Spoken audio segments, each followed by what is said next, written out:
comes Overton into Volta Hassan, bowls him! Well, there it was, full straight. Italy all out for 178. England have won 24 runs. They're through to the Super 8. Zampa is in, moving across his crease, swung away, out towards deep backward square. That's the game. Ranayaka finishes it with 2 overs to spare. Sri Lanka have galloped to victory. Hello and welcome from the Pallacali International Cricket Stadium in Canada for England's first game in the Super 8 set up against the co-hosts Sri Lanka on a day that promised to be filthy and wet. We've had the most extraordinary storm in Sri Lanka. It has engulfed the entire island. It wiped out yesterday's opening Super 8 fixture between Pakistan and New Zealand. And last night, well, it rained and rained and rained for about 14 hours. We really didn't think there was going to be any play today. The forecast was pretty miserable. They said it was going to rain from round about 2 o'clock, 3 o'clock. Well, we're here now and the sun is shining. There are clouds, but there's blue sky. The captains are out there. We're going to have the toss very shortly, Harry Brook and Dasun Shanaka. And it could be a crucial toss because although the weather is fine now, I can see clouds rolling in from the beautiful hills behind the main stand opposite me.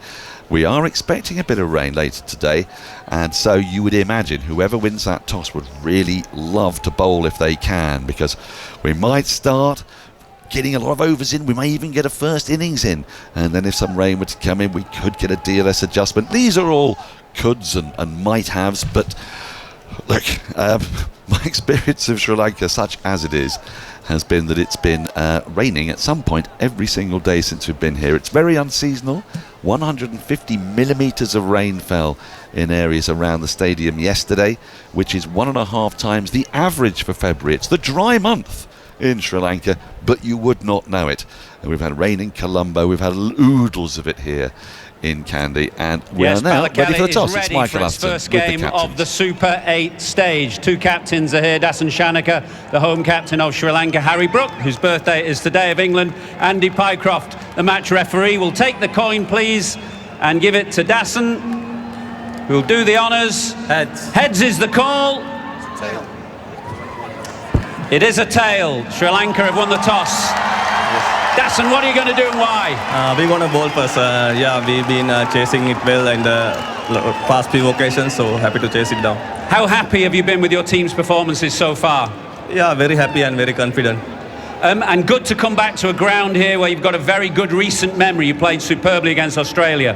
Absolutely, a lot of memories, and of course that's what I talked previously. Boys are very confident playing here. How damaging have been the injuries to some of your first choice bowlers been? Injuries been very damaging, but at the same time the replacement have done really well for us, so yeah. Any changes today from the last game? Couple of changes. Chamira comes back for Pramod Madhushan and Kamil Mishara comes for Kusal Janit. Go well today. Thank you. Cheers. Harry, you're batting first. What would you have done? Yeah, we'd have had a ball as well. A new phase of the game. Is that a chance for your team to reset after performances that have been okay so far? Yeah, definitely. We see it as a new competition now. Go out there, be brave, take on the opposition and look to put them under pressure. England have an extraordinary record against Sri Lanka in T20s, a winning streak going back to 2016, I think, but recent wins as well. How important was that experience for you? Yeah, we had an amazing series here against them guys, and we can take a lot of confidence, having played 3 games on this pitch already, so looking forward to the challenge that presents us today. And does this pitch look similar to the ones that you played that series before the World Cup began? They all look similar out here, if I'm being honest. We'll see how we see how it plays early on and try and adapt as well as possible, but like I said, we've got to be brave and take them on. And your team news from the last game? It's the same team, but it was a long time ago. Okay, Thank you. Good to see you. Cheers. Have a good day. Sri Lanka have won the toss. They're going to bowl first. That was Michael Atherton with the captains Dasun Shanaka and Harry Brook, who can't quite remember his team, but he knows it's the same people who played in the last game. So very quickly, I will run you through who that is. He might like to know as well. It's Phil Salt, Joss Butler, Jacob Bethel, Tom Banton, Harry Brook, Sam Curran, Will Jacks, Liam Dawson, Jamie Overton, Adil Rashid and Jofra Archer. Not in that order, it'll be Jofra Archer and then Adil Rashid. So a blow to start with. It might not be a mortal blow, but you really would like to bowl first in these conditions. Sri Lanka had that magnificent win against Australia on this very ground a few days ago now, when they won by 8 wickets with 2 overs to spare after being larruped all over the place. 104 without loss and 8.5 overs for Australia at one stage in their innings before they were bowled out for 181. But that was under lights, different circumstances. We saw the ball yesterday on this stadium just hoop around a bit, the day before it was, just hoop about a bit, a little bit of swing there, but that was under lights again. And at the moment, I think we've just got a lovely looking pitch. I am joined, Daniel Norcross, joined by World Cup winner Alex Hartley and Atif Nawaz. And look, we're thrilled to be here. We're thrilled that this game is looking like it's going to take place. The clouds, such as they are very high, but we have learnt to take nothing about the weather for granted, Alex Hartley, because I mean yesterday was spectacular. There were tuk-tuks just being deluged, there were buses just going through lakes. It was incredible. I have never seen rain like it until yesterday. It was utterly, it rained started at 5 o'clock when we were just about to go out for some dinner, and probably left maybe 5 hours later because we got stuck in the restaurant. It was just hosing it down for hours. Yep, it was, and I was quite surprised that the outfield's absolutely fine. They do cover all of it, of course, but they'll have had to work really hard to sort that out. And in fact, the ground staff are now about to remove the last remaining cover. It's going to be taken off, so they're dressed in their yellow bibs. But otherwise, this game, after Pakistan's washout yesterday, 1 point each, whichever side can win this game has got a lovely little start to the Super 8 campaign. They'll be top of the group, of course, and they'd know that, I think, if they were to win their next game, that would get them through. I think either of these sides, because by that stage they would have 2 wins, and they would have taken 2 points off the team they were playing and the team that had only got the 1 point. So this is a really massive game for both these teams. It is, as you say, you sort of have 1 foot in the semi-finals immediately. That was unfortunate really for New Zealand and Pakistan that they couldn't get on the field yesterday and get a game done, but it could be fortuitous for England if they could win here today, keep that strong run against Sri Lanka going, because they have been very strong against Sri Lanka, particularly here. So if they can do that, keep that run going, get a win on the board, they're nearly there, really. They've just got to get, essentially, win one of their other 2 games, and you're there in the semi-finals. And considering the sort of shaky form that England have been in, I think that'll be a bit of an overachievement. Really, it kind of sort of flatters them, but that's the kind of format of this tournament. It can flatter you a little bit if you just have the right results at the right time. It's all to play for. Whichever teams get through this group are going to be flattered, you would say, because all 4 of them finished second in their group. Pakistan were absolutely hammered by India. Sri Lanka were beaten by Zimbabwe in their last game. New Zealand, they lost to South Africa, but they're pretty strong the rest of the time. And England, we've talked about about England and their rather stuttering campaign, only beating Nepal by 4 runs. Been given a scare by Scotland, but they have got through. They've limped through, I guess. But we talk about home advantage, Al, and I suppose Sri Lanka in theory have it, but England have the advantage of having played Sri Lanka at this ground very recently and beaten them very convincingly. Yep, very, very true, and they've got an unbelievable record against Sri Lanka when it comes to T20 cricket as well. We heard Athers say it at the toss. They had a great series before when they played here. It was high scoring, wasn't it? And I think England played really, really well. They played better here against Sri Lanka than they have done in the World Cup.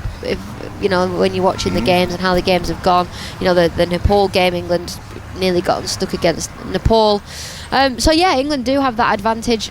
Sri Lanka, I think they've got a bit more momentum behind them, though, from the initial group stages. They had some amazing wins, didn't they? Beating Australia, that was just unbelievable. What an atmosphere. I mean, the ground was seething mass of people. It was an evening game, and we haven't got to that stage yet. I don't know whether it's because it's 3 o'clock or whether it's because the rain that we've had made people think it's not going to happen, but it's a Sunday, so sort of expecting more people to come. But our drive in was quite easy, wasn't it, actually?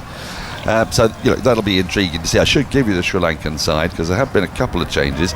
Patam Nasanka is at the top, the man who scored that match-winning 100 against Australia. One knock it was. Kamil Mashara, Kusal Mendes, who starred in that game as well with a half-century. Pavan Ratnayaka, who's come from nowhere, wasn't even thought of as a T20 player until he got 100 in an ODI against England only a few weeks ago, and he's now sort of mainstay at number 4. Kamindu Mendes, who can bowl left hand, right arm, and has also become something of a finisher. Dasan Shanaka, the big hitting skipper, also bowls a bit. Dunith Wilalage, Dushan Hemantha who's come in for Hasaranga and did very well against Australia. Maki Dikshana, so they've gone long on the spin, as we thought they would do on this ground. Dushmanta Chamira is back, and Dilshan Madhushanka is also playing. Madhushan has missed out of this game, as the marvellous Richard Isaacs has just passed me one of the most beautiful things in cricket, which is a perfectly created sheet of names, ages, shirt numbers, batting orders, umpires, the lot. It's beautiful. These should be framed. Well, they're so good we keep them. We actually keep them. If we don't chuck them or anything or recycle them, they're right there. There's a stack of them on our table.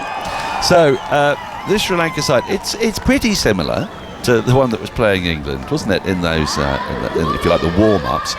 But they are missing Hasaranga, which is a big miss, and they're missing Patirana, who went down earlier on in the competition, had to be replaced. Madhushan came in for him. And those are two key bowlers, Artif, for Sri Lanka to be missing. So although England will be batting first, they will be thinking that this is a weaker Sri Lankan bowling side. They might do. I mean, they've only brought in one bowler for this game, with Chamira coming in and Kamil Mishara coming in at the top as well. So they've sort of opted to just strengthen a little bit of the bowling, a little bit of the batting, and they've opted to chase as well. I mean, it just sort of speaks to how confident they are with their batting lineup. We've already seen Bhattam Nissanka play, maybe the innings of the tournament here against Australia at this ground. It was a really controlled chase. Sri Lanka thinking, let's lean into our strength a little bit. Of course, the two players missing, that's a huge loss. It would be for any team, but they move forward. They've got a lot of crowd support here as well, and the players that they've fielded, they'll be feeling very confident. And again, that toss is just so big, because this is, it allows them to lean into their strength. They wanted to chase. That's what they wanted. They can put England under pressure. They can sort of put those results behind them as well, because there's a lot that's been made of England beating Sri Lanka quite convincingly in those 3 matches in Kandy. But this is an opportunity for Sri Lanka to think, okay, well, that's, Harry Brooks said it at the toss, didn't he? He said, new tournament for us now. Well, new tournament for Sri Lanka as well. They played a sequence of games in between. Yep, they were humbled by Zimbabwe in that final game, but again, they weren't in that position where they were chasing, they were defending. So now that they're chasing, they're back in the position where they want to be. They can start all over again, come up to this England team with a bit of strength. I think they'll be feeling pretty optimistic about their chances. It was also a dead rubber, and now everything is really live. And Yes. England have been stuttering.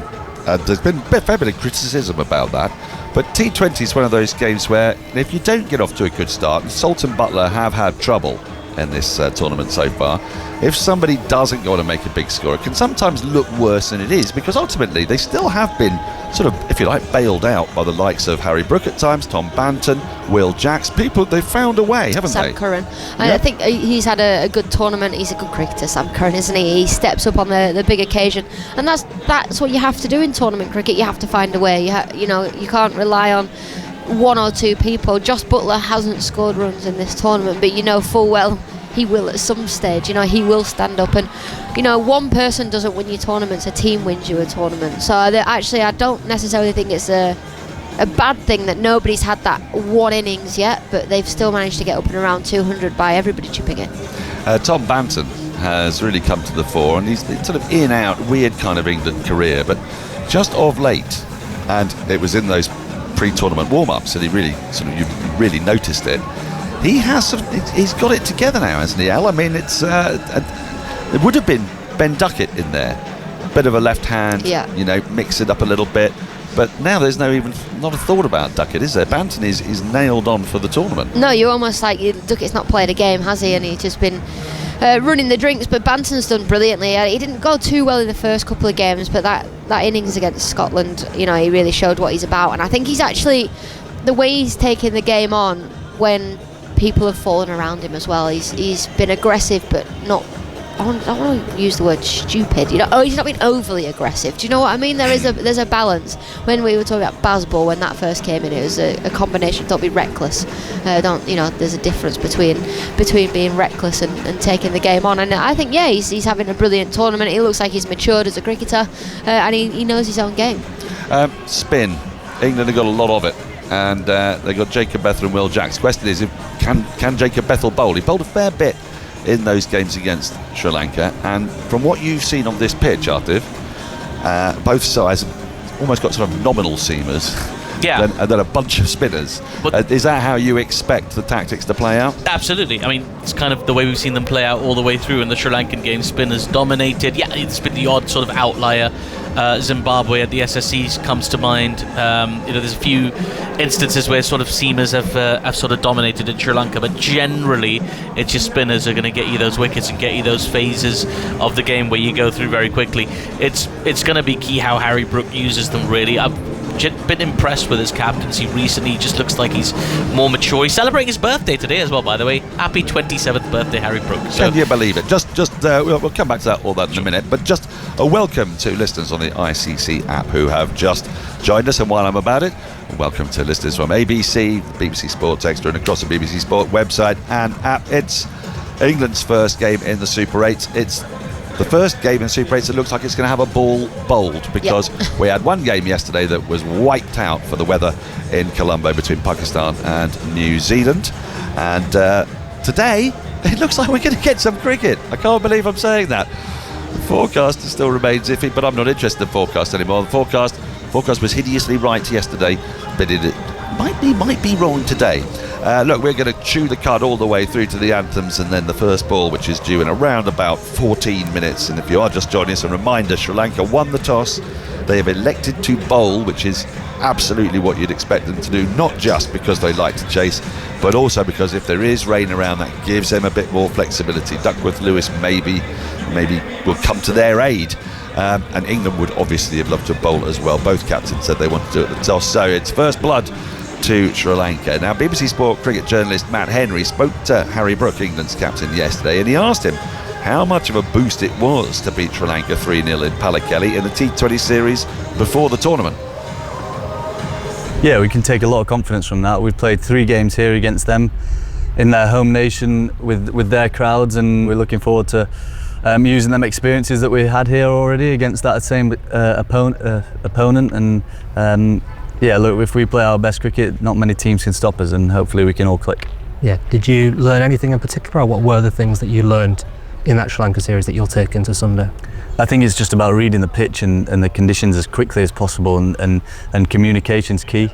We obviously had that last game against Sri Lanka where we only got 130, but that ended up being a winning score, so you never quite know what's going to happen with the pitch until you end up playing on it. Yeah. And will you do anything different with your batting? As we said, there are quite a few stop-start innings, or getting in and then getting out. Do you plan to do anything different?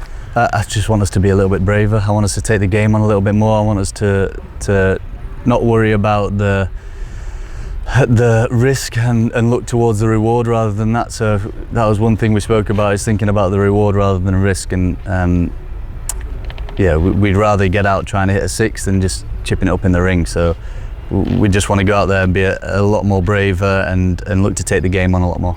Is this the point England's tournament really starts? I think we see it as a new tournament, really. That first stage is gone now. We don't take anything into that. There's no baggage or anything. We're just looking forward, and we've got to concentrate on what we've got next, and Sri Lanka being that first task.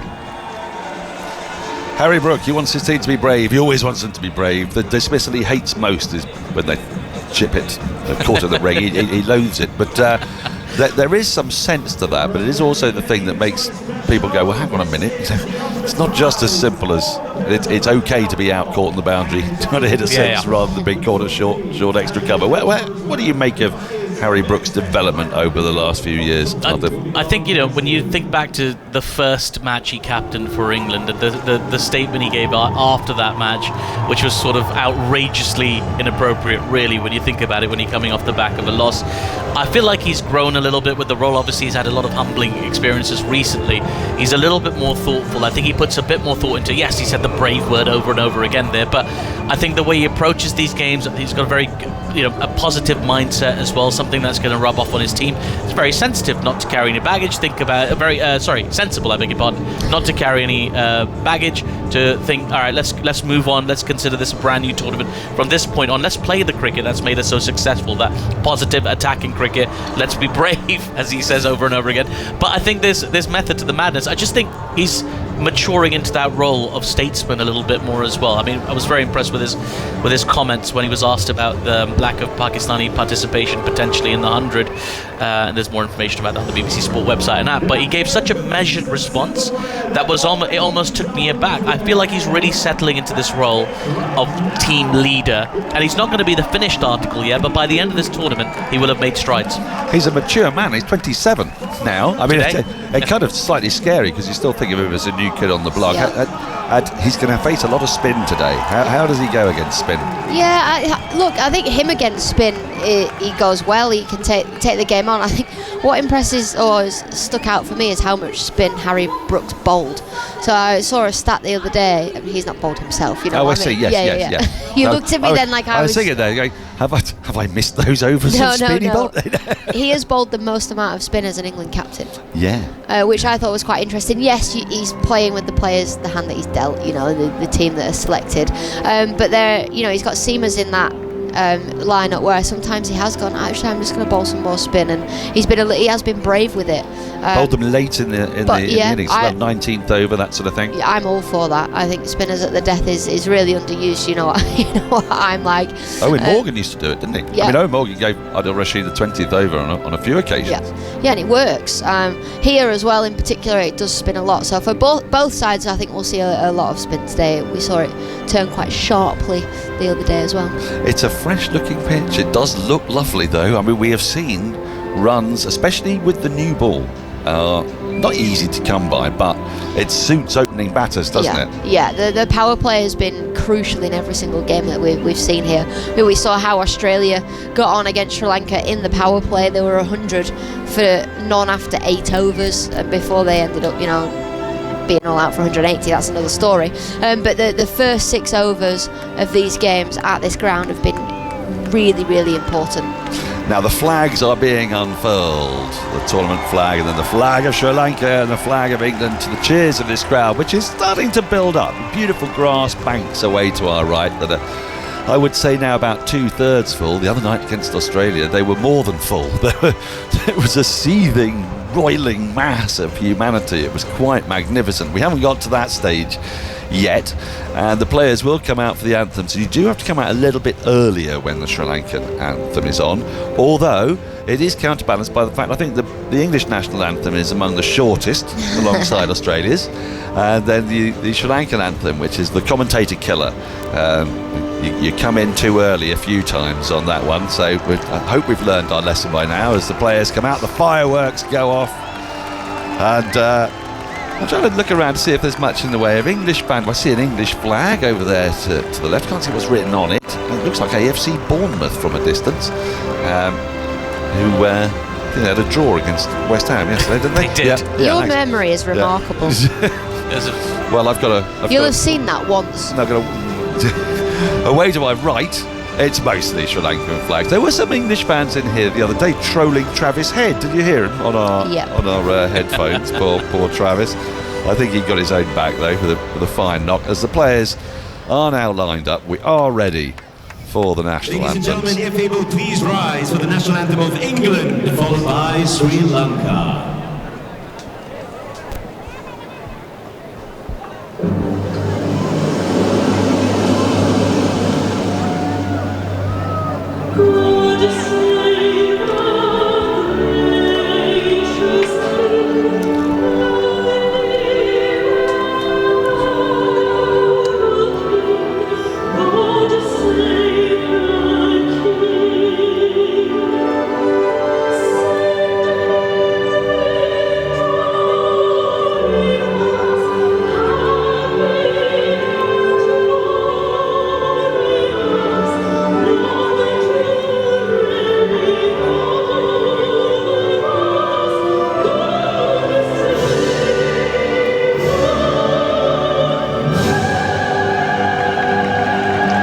Well, that was rousing, and the entire crowd has stood up for that. English, Sri Lankan, the lot. Next up, of course, the Sri Lankan anthem.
Well, if that does not get you in the mood, you are lacking soul.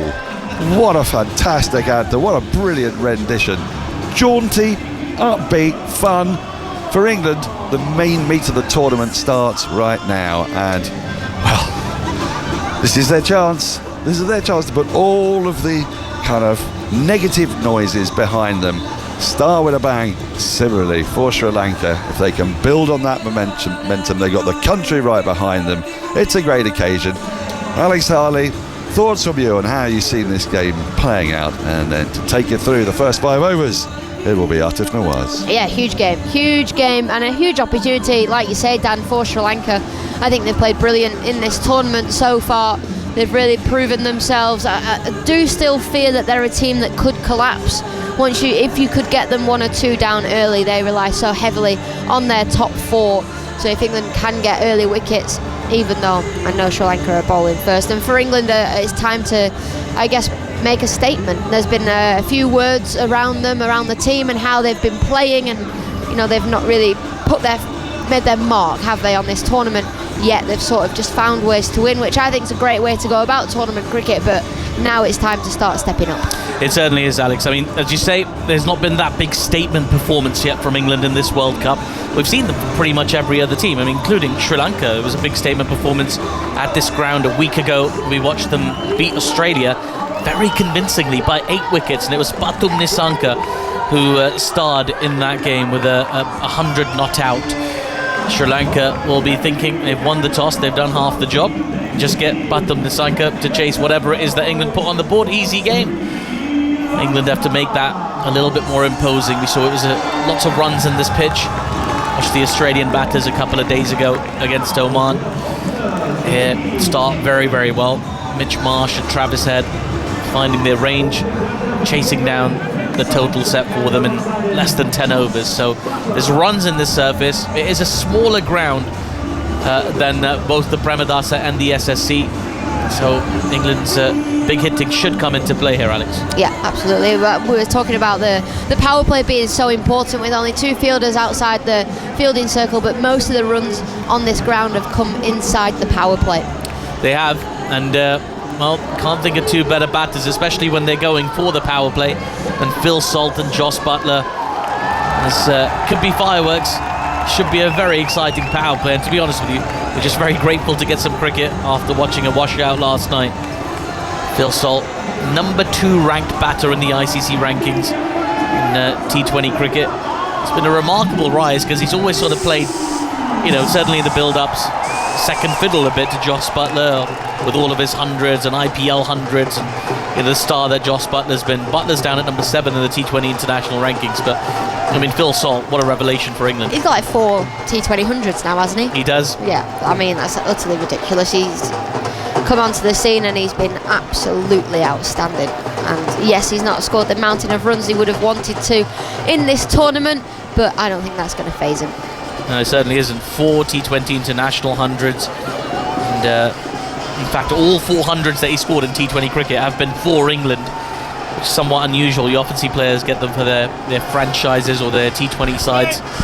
In any case, we're ready for action here at the Pallekele International Cricket Stadium in Kandy. Here we go. The first ball has been punch to mid-on by Phil Salt. He'll take a single. Mid-on slightly deep set. Walalage down there. Madhushankar keeps things pretty tidy. Just on a length. England 1 for no loss after 1 ball. Strange field from the seamer to have a long on straight away for Phil Salt. That was such an easy single just to be able to be punched down the ground. Yeah, I sort of half expected him to be walking in from there to What, from a the more boundary? conventional mid-on, because he wasn't so deep, and he sort of was taking steps back rather than steps forward. He's halfway between the 30-yard circle and the boundary sponge, but he's right on the sponge now. So the two fielders in the deep. There's a deep backward square leg and long on for Madhushankar. He's just waiting for Joss Butler. It's a very elaborate routine, does Joss, when he comes out to the crease before he gets ready to face. There he comes, Madhushankar into Joss Butler. Fuller punched by Butler, but only as far as mid-off this time. There's no run. Listen to that cheer for a dot ball, Alex. Yeah, the crowd was brilliant here for one of Sri Lanka's previous games. Which game was that? Was that Zimbabwe? Australia. Yeah. Well, it took us ages to get out. Yes. But it really was an electric atmosphere. The crowd didn't want to leave, No. I remember now. It was a really memorable win for them. You sort of understand. Even today, it's a holiday. It's Sunday afternoon here in Sri Lanka, so the kids are off school as well. We're expecting a full house, although it hasn't quite filled up to the brim just yet. Madhushankar into Butler, slightly fuller this time. Butler turns to mid-wicket. It's another dot ball. You can tell really by the noise of the crowd. I bet when they hit a boundary, there'll be pin drop silence. Yeah, absolutely will be.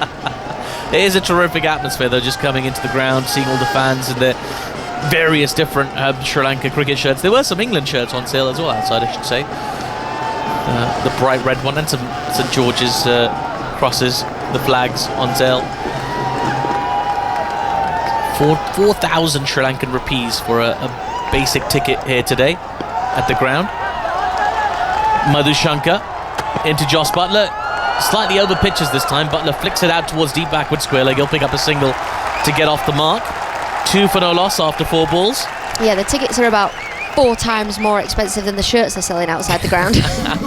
Well, yeah, I think that's bang on. Well, actually, 1,500, I think. Well, actually, 4,000 for an official shirt. 3,600 plus tax. Yeah. Which is about a tenner, by the way. So roughly 400 Sri Lankan rupees to the British pound. So you're looking at, for a ticket, a really basic ticket, £10, which is, it's quite pricey in these parts for a ticket to a cricket match.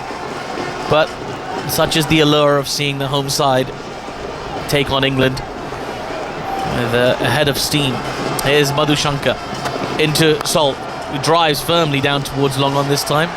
Again, they'll just settle for 1. It's a tidy first over this from Madhushankar so far, just 3 off it. Interesting that he's very happy to go full length and full at the moment, Alex. But he has to with the field that he's got set. He's got no margin for error on the offside, so he can't go full outside off, he can't go short and wide. He's going to get cut for 4, hit for 4 through the covers, so he's got to be pitching the ball outside leg, hitting middle and leg stump, and he's done that nicely. Yeah, lots of experience as well. Dilshan Madhushankar, at his young age, just 25 years of age, already executing well thus far. And he comes now to Joss Butler. It's a full toss, about thigh high, which Butler's just guided down towards deep backward square leg. Caught him by surprise a little bit, just picked up a single. Maybe he'll be a little bit disappointed. England's first over done, 4 for no loss after 1. Yeah, good start from Sri Lanka. Good start from the youngster. I think a strange field, but he bowled to it, so can't say otherwise, really, can I? Yeah, he's got 15 T20 international wickets coming into this game from his 16 games. Played a lot more domestic cricket and list day cricket for Sri Lanka as Madhushankar. What an opportunity for him, really, in a big game here to make an impression, really cement himself in this Sri Lankan side now. There's a bowler about to come on who is cemented in this side, Dunith Walalage, who's about to come in and bowl. Interesting to see how England go about this. Maybe they were just happy to just sort of measure things a little bit in the first over. I think so. It might not turn massively though, because of the new ball, the lacquer, the ball will skid on, or normally will skid on. So yeah, with the field that he's got set, long off and a deep mid-wicket. Here's Walalage in, and Butler punches to cover. There is no run. He's got to go full. Encourage Josh Butler to play across the line of the ball. Bowled in the power play, I always wanted an aggressive batter to try and sweep me early. Wellalage into Butler again, cramping him for room a little bit. Butler finding the gap though in the onside. There's a fielder in the deep at mid-wicket. They'll take a single. Just keeping England a little bit quiet at the moment are Sri Lanka. Wellalage bowled well against Zimbabwe, 1 for 27 from his 4. It'd be interesting to see how Josh Butler goes today, because he's obviously got his podcast with Stuart Broad, and they were talking about his form on the podcast, and they were talking about what Nasser Hussain had been saying about Josh Butler, saying, "Mate, bat longer," and he's come out and said, "No, that's not the best thing for the team." Sure. So I don't know if he's obviously got a point to prove, but what sort of character basically is Josh Butler, and how will he go about today? Wellalage into Salt, who goes after this one, clobbers it down the ground, chance, no, it's gone for 6. Well, for a second the fielder at long off was sprinting back, and then he just slowed down because he watched the ball sail over his head for 6. First boundary for England, 11 for no loss after 1.3. He's hit that so cleanly. Has Phil Salt backing himself to hit it over that deep mid-off, and he has done it. It was outside the off stump, it was in its hitting arc, it was there to be hit, and long off had absolutely no chance. Yeah, just watched it go over his head. The sun's come out even more than it had done before now. Very bright here at Pallekele, as Wellalage in. It was a little bit quicker and fuller. Salt just drives wide of mid-on for wide of mid-wicket, I should say, for a single. 12 for no loss off 1.4. I should point out there are a fair number of England fans in the house as well. There's a couple that I bumped into last night in the lift in our hotel. They were very excited about coming here today and watching their first match in Sri Lanka. They picked Pallekele as Wellalage in, again cramping Butler for room. Just about manages to push that out towards long off for a single. So productive over this for England so far. 9 runs coming off it. Wellalage will be looking to get out of this without conceding another boundary. I'm thinking full and fast. The next ball. Is that too predictable? Can Phil Salt find another boundary? Wellalage into Salt. Oh, the ball turned sharply off an outside edge and just held in the air for a second as it bounced short of cover. Good finish to the over from Wellalage. England 13 for no loss after 2 overs. And yeah, lots of England support here. I can see quite a few England flags in the crowd as well. Lots of there's a giant St George's Cross just opposite us as well. And just fans hoping to see some fireworks from England. At the very least, listen to a little bit of Taylor Swift. I'm not really a Swiftie, but I don't mind this song. Yeah, I'd put myself in the same bracket, really, yeah. I wouldn't want to hear it more than once today, though. Yeah, well, if we did, I'd feel like that'd be lazy from the DJ. Yeah. Just one would do.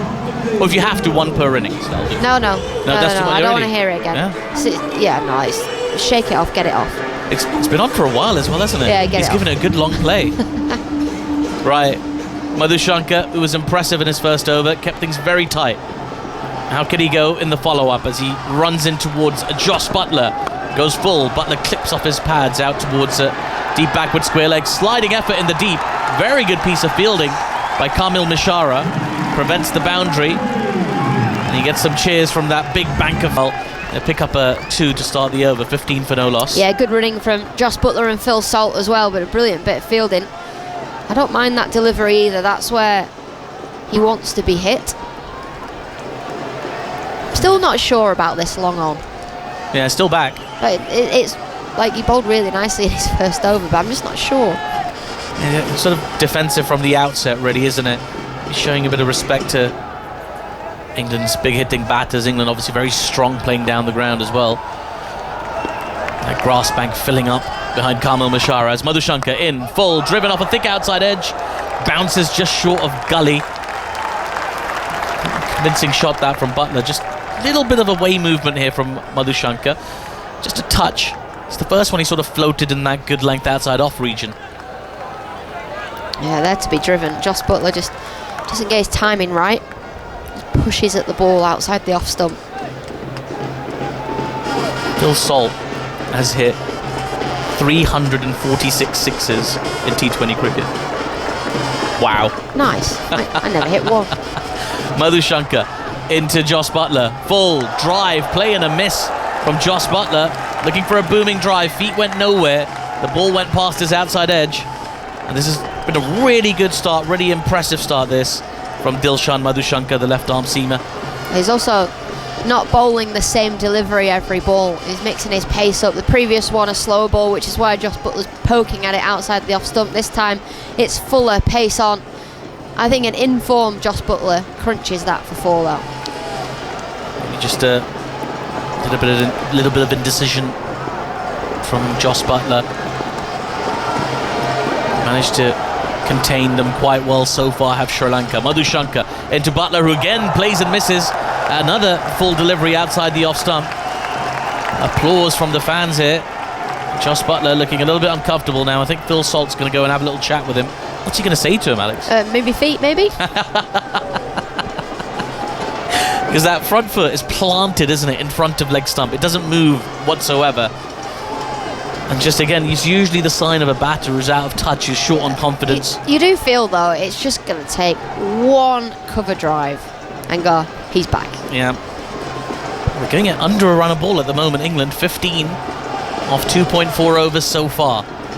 It's good power play from Sri Lanka at the moment. Madushankar in, goes full again, beats the inside edge this time as the ball came in towards Butler. Again, very little foot movement from Josh Butler. What movement? Foot movement. There we go. As it goes through, just almost sort of yorked him there. Well, it's a brilliant delivery. It was a yorker. Josh Butler stuck on his crease, ends up bringing his bat down late, and because he's not moving his feet, because he is so planted, had that have been on the stumps, that would have bowled him. Yeah, just not looking very balanced at the moment is Josh Butler, but credit to the bowler Madushankar. As you say, he's mixing it up. Is he going to use his feet here, Josh Butler, or is he going to stay in his crease? It's over. There's been 4 dot balls in a row here from Madushankar after that brace that started the over. 15 for no loss England after 2.5. Big final delivery to this over as Madushankar is into Butler. Butler gets a thick outside edge on the bounce to short third. Makes a terrific stop because that would have been 4 otherwise. They do get through for a single. That's another very good over though for Sri Lanka. Just 3 runs off it. England 16 for no loss after 3 overs. Salt on 9 off 5. And Josh Butler 7 off 13. Yeah, not to worry for Josh Butler though, because he is so capable of catching up. You know what Josh Butler's like, he's always like, okay, well 1-6, I'm back to over a ball. So, and he's not wrong, absolutely not wrong. And Josh Butler coming into this game just with a sequence of low scores. He got 3 against Italy, 3 against Scotland, 21 against the West Indies at Wankhede, and 26 against Nepal. The series before that at Pallekele, when England played the 3-match series against Sri Lanka. Now, I thought I was going to. Walalage was coming in, but he's just not finished it, which gives me a chance to finish that thing. He got 25, 39, and 17. So it's been a while since I've seen a half century in T20 cricket from Josh Butler. Looking for a switch here, big appeal for LBW. He's gone. Walalage has the breakthrough. Josh Butler's somewhat tortured innings comes to an end. This crowd erupts here at Pallekele. Now Josh Butler chatting to Phil Salt. Do we review this? No. I don't think it's worth it really. It was pitching in line, it straightened on him, he missed the reverse sweep, and he's walking off as Josh Butler. A big blow from Sri Lanka and Walalage. England 16 for 1 after 3.1 overs. He's gone for the reverse sweep, Josh Butler. Planted early, he's moved his feet, but it's hit him. It has hit him quite high, but I think that's out. I think that's clipping the top of the stumps. It's brilliantly bowled, keeping the stumps in play, and Josh Butler under pressure just plays a shot that, yes, it is his strength, but I'm not sure it was the right ball. No. Or the right time. Dinith Walalage, the 23-year-old, has the breakthrough for Sri Lanka. Jacob Bethel's going to come out to the middle now, under a little bit of pressure because England have been sort of squeezed a bit here. There was 1 big 6 down the ground from Phil Salt, but other than that, in the 3.1 overs we've seen so far, it's been all Sri Lanka. Josh Butler really struggling to get his feet going, struggling to impose himself on the game. Really was is it okay to say tortured innings? It felt like a tortured innings to me. I don't think it was the fluent Josh Butler we know and love. Still feeling the pressure. Well, another young player out in the middle, Jacob Bethel, all 22 years of him. Gonna have a 23-year-old bowling to a 22-year-old in a minute. crowd, the MC trying to get the crowd going. Doesn't have to work very hard, to be fair, after a wicket. Getting them to join in the Sri Lanka. You can hear the big band as well in the background. All that music is going off. That LBW was hitting the top of middle stump. Good job they didn't review. Still got 2 reviews in hand, England. Could be handy later on. Now Jacob Bethel just practicing a few defensive shots as he waits for Sri Lanka to finalise their field. Still in the power play, so 2 fielders out in the deep for Bethel, who is left-handed. There's a long on and a deep mid-wicket in place. Everybody else... There's a leg slip. There's a leg slip as well. Interesting. Welalage into Bethel, floated delivery, who turns it out towards that fielder at mid-wicket. Will take a single to get off the mark immediately, will Jacob Bethel. 17 for 1 England after 3.2. Not sure it's turning enough to warrant having a leg slip. Because if it is turning loads, you got a leg slip. I understand you're trying to... he's going to tuck it off his hip or whatever. But there's no slip for when you got the right hand up. No. Felt just like a... Well, trying to be a little bit more attacking, I do understand. To the new batter, put him under pressure. Welalage in. Fires that one in faster. Salt just pats it back defensively to the bowler, no run. And this crowd are really dialed into this game here. Every dot ball getting applause. They're sensing that Sri Lanka are on top at the moment against England. Just got to steady the ship. Phil Salt and Jacob Bethel. As Welalage in again, goes full. Salt turns this out towards mid-wicket for a single. Score moves to 18 for 1 off 3.4. Interesting to see how England go about it for the rest of the power play. Do they sort of respect the bowling, or do they still try and play a few big shots here, Alex? Well, this has been such an anomaly from what we've seen in the previous games during this World Cup at Kandy. The wickets have been a little bit tougher, but they're also... the power play has been taken advantage of. And I know Mitch Marsh and Travis Head have a great opening partnership. It was Oman, I guess. But then they did the same against Sri Lanka. Yeah, they did, 100 plus. Welalage in short this time. Bethel pounces on it, but picks out the fielder at mid-wicket. He'll just get a single. It's one of the rare poor deliveries that Sri Lanka have bowled so far. England only able to extract a single from it. 19 for 1 off 3.5 overs.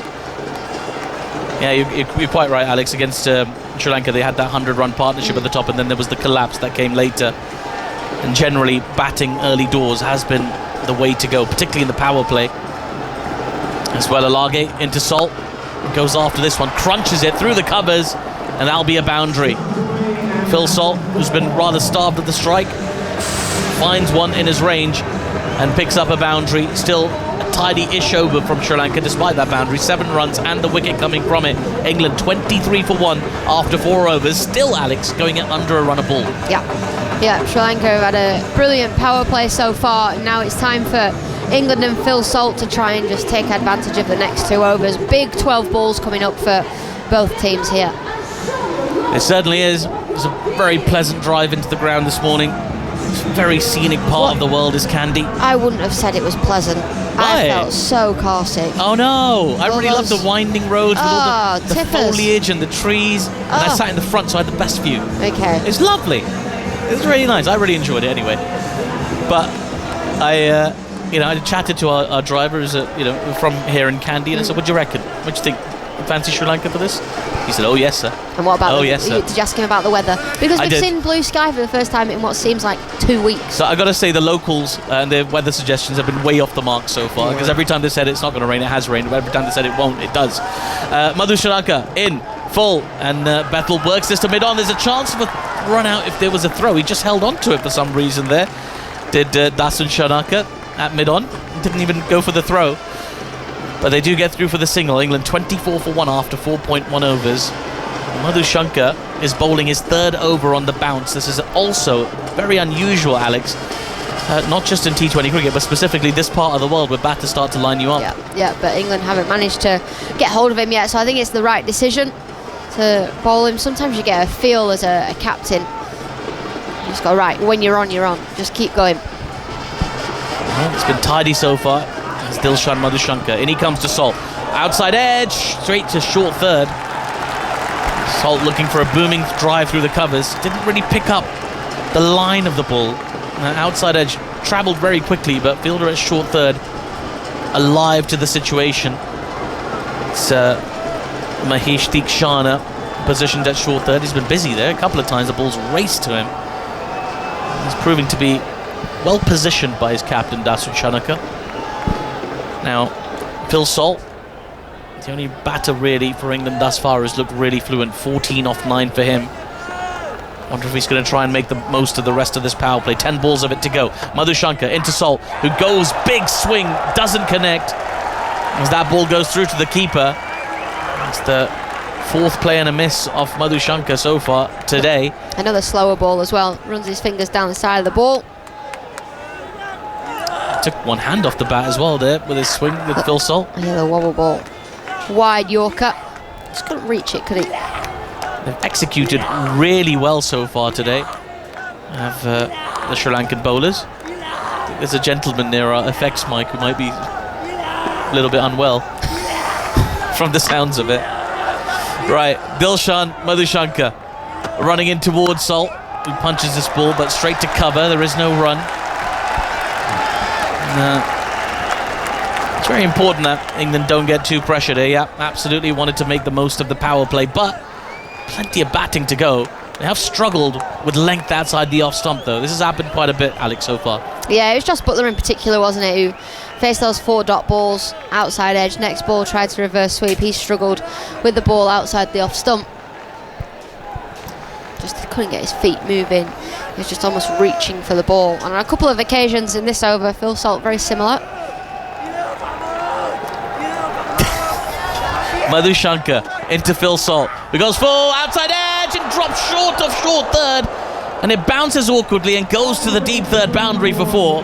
Well, there was nothing convincing about that shot from Phil Salt, not in control of it at all, but the end result is a boundary to deep third. He's on to 18 off 12. England 28 for 1 off 4.5 overs. Yeah, it's Deekshana again, another slower ball. Phil Salt's looking to hit the ball into the leg side, thick outside edge, and it just drops short of Deekshana and then races away for 4. And Phil Salt getting lucky there, being outdone by the slower ball from Madhushanka.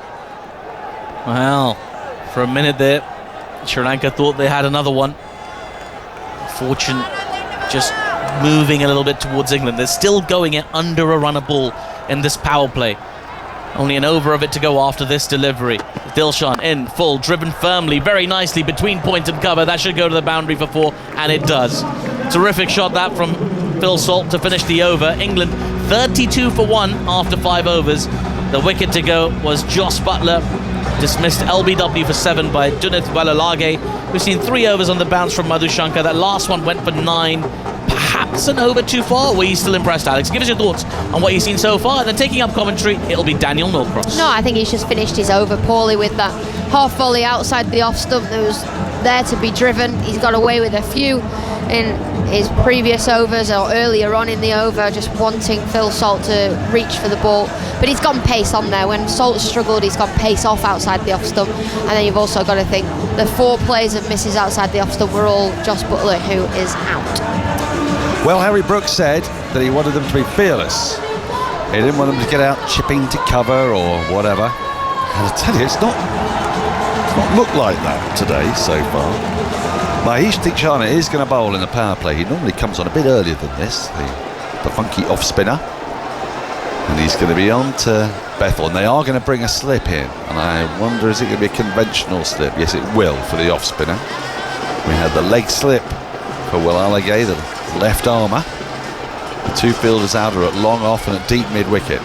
England crawling along here as Deekshana comes in to bowl his first ball to Bethel, who gets a thick edge on this and is going to be caught. He is caught at short third. Bethel goes. Deekshana's first ball. He went to drive it. It's turned a bit. It's taken the outside edge. It was a pretty easy catch in the end. Fielder had a fair bit of ground to make to his right to get there, Madhushanka, but he's pulled it off. It didn't actually turn a great deal. He's just threw the shot slightly wrong. He's looking to whack it straight to the leg side of straight, and he gets a thick edge. Just his 4th ball, and England are 32 for 2. There's only 5 balls on the power play left, and it's a bit of a perplexing start from England. Yeah, it really is, especially when we've seen how teams have attacked in the power play on this surface. You know, they've had to take advantage. And actually, when you think of the Australia-Sri Lanka game, and Australia was 70 off the power play for none, it was outside the power play where it got a little bit tricky, where the wicket was sticky, it was a little bit too paced, and maybe, just maybe, Travis Head and Mitch Marsh very good. Have made it look easier than it is here, because the games that we've seen here, and that, although Sri Lanka were quite similar, they had a good power play as well, didn't they? They did. I mean, I just wonder if that pitch is a little tackier than it might otherwise have been, because we had so much rain. I mean, we mentioned it at the top of the programme. Rain, just lashings and lashings of rain, so it'll have been undercover for quite a while. It's a very hot, steamy area here, and I just wonder if the ball's not really coming on. None of the batters have really been able to time it. The 6 that Salt hit was one time when Alligator dropped a bit short and he could kind of pick his spot. We've had a squirted boundary through deep third, then we had to have a half volley to produce the other one through point, so it's been short of boundaries, and I was going to say not for want of trying. I mean, Josh Butler went after a few, but it was difficult to tell with him whether that was the pitch or just him being kind of out of form, because he wasn't moving his feet, he didn't look comfortable at all. Yeah, he didn't look comfortable at all. I do wonder how much of the outside noise may be affecting him as well, because obviously we were talking about Nasser's comments about he needs to bat a little bit longer, and he's come out on his podcast and said, no, well, that's not how the team want me to bat, that's not how I want to bat. That'd be really selfish if I just bat for 15 overs. So yeah, I think what Nasser meant was that, you know, he catches up. Oh yeah. That's the thing. So it isn't really selfish if you're one major weapon. No, but that's maybe what I'm takes saying, the outside longer. noise. Yeah, indeed. But I'm not saying Nasser was wrong or Josh Butler was wrong. No, I just think Nasser probably spotted the way Josh Butler is at his best, actually. Tom Banton, who has been a bright spark for England in this World Cup, and just before it, has come out to the bat. We've had the drinks break, which is why there was a lengthy delay there. They take the drinks break at the end of the 6th over, or if a wicket falls in the 6th over, which it did then. Salt at the other end is 22 off 13, going okay, but struggling a bit with the pitch. Teekshana is finally going to get to bowl his second ball of the match to Banton, and there's a leg slip in for him as well, so they think that there's something in this pitch. There's a long on and a deep square forward square leg, really. Backward point or short third, cover, extra cover mid-off, short mid-wicket, saving one, and a man that's sort of backward square leg, not really 45, as Teekshana is in, and Banton waits and pushes this back past the bowler and past the left hand of the short mid-wicket, takes a single up to long on. 33 for 2, 4 balls left in the power play. Just seeing the replay of that, basically he's just got through the shot too early, sort of toe, it's the outside edge but near the foot of the bat that has done for Bethel there.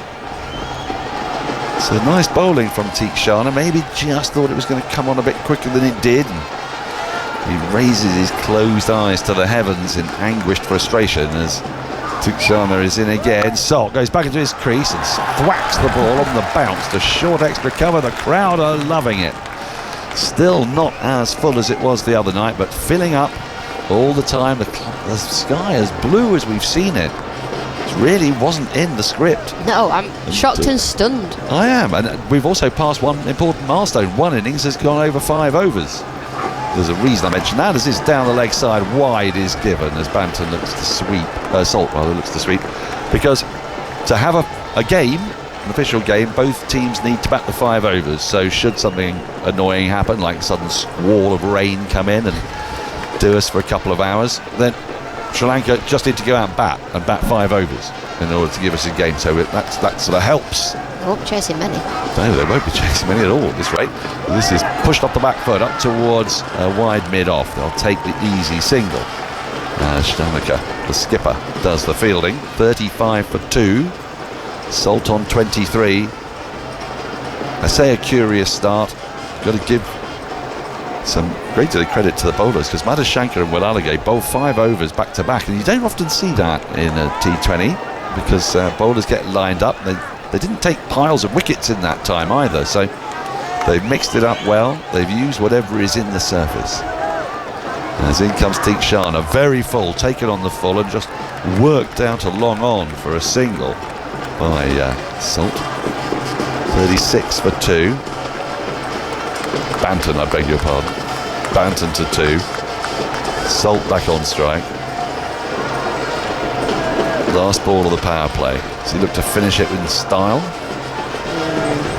Or does he think 3 down to the power play is a disaster? Yeah. Knock it into the leg side. Well, that's what I've been doing mostly. Unless it's there to be hit, obviously. Of course. In comes Tikshana. He's completed his first over, 6 of the innings. That is short, hammered out towards deep mid-wicket on the bounce. It'll only be a single. And that is the end of the power play. A most curious one. England 37 for 2. They've just struck 3 4s and a 6 in that time. All the boundaries have come to Phil Salt, who's faced 16 balls. The other 20 balls been faced by Banton, by Bethel and by Butler, and not one of them has found the boundary, which gives you an idea that maybe it's a little bit harder to bat out here, or England's top order is not in form, Al. And I don't know. What's your take after the first 6? I think Sri Lanka have bowled really nicely. I think they've planned well. They've bowled to their plans. They've bowled in the right areas. They've obviously played on this surface a couple of times now. I know England have, but that was before the World Cup. I think it's a little bit of Sri Lanka bowling really nicely and England's top order just not being in form. Dushan Hemantha has come on to bowl. He's a spinner. And do you know how frequently a fast bowler, before they bowl their first couple of balls, they bowl it to mid-on. Yeah. He's just bowled them to long off. Perfect. Why He's not? absolutely flung it out about 50 yards. Here he comes. The leggy is in. His first ball is driven firmly to short extra cover, but fielded on the bounce. Nice crisp sound off the bat, that from Salt. So we're into the middle overs, the consolidation phase, but England can scarcely afford to consolidate at this point. Short third, backward point, extra cover, long off.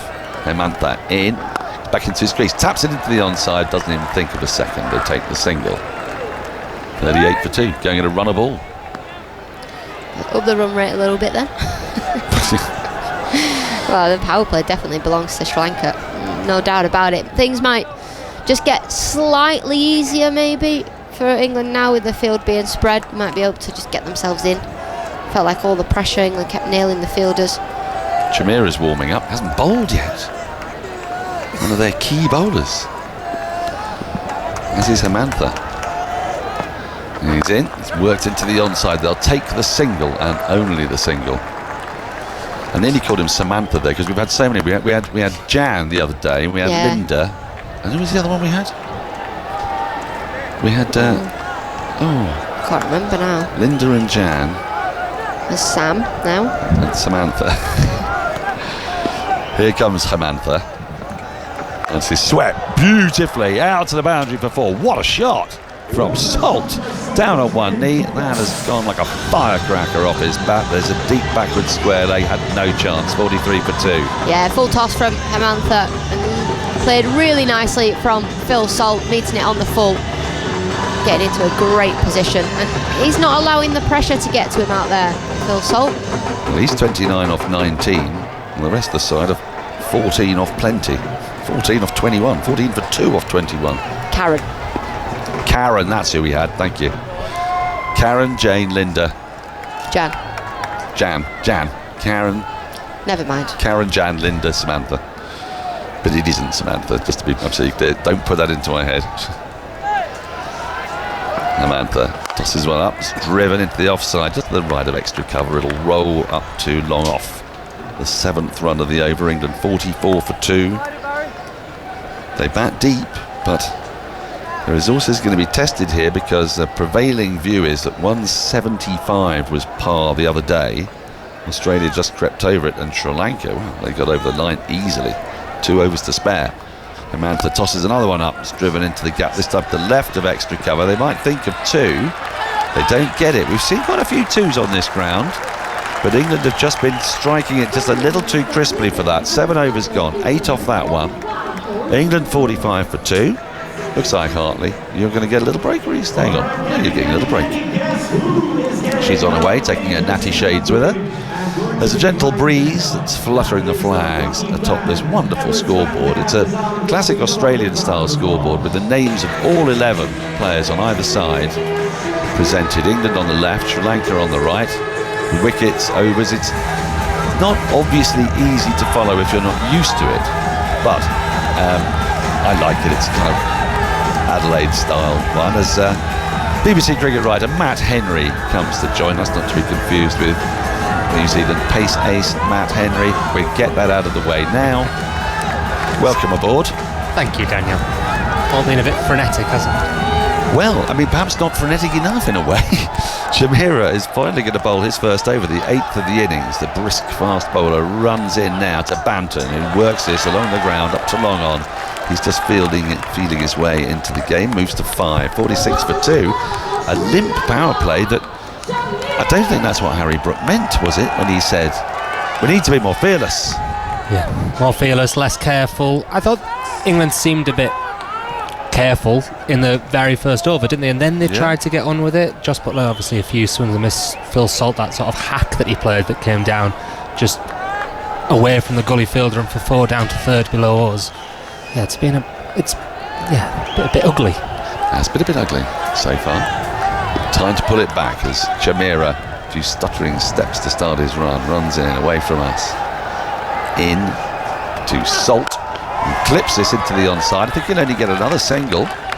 So, yes, there's not quite the finesse. We've seen, as we were just mentioning to Alex Harley, seen a lot of 2s in Sri Lanka, bigger grounds.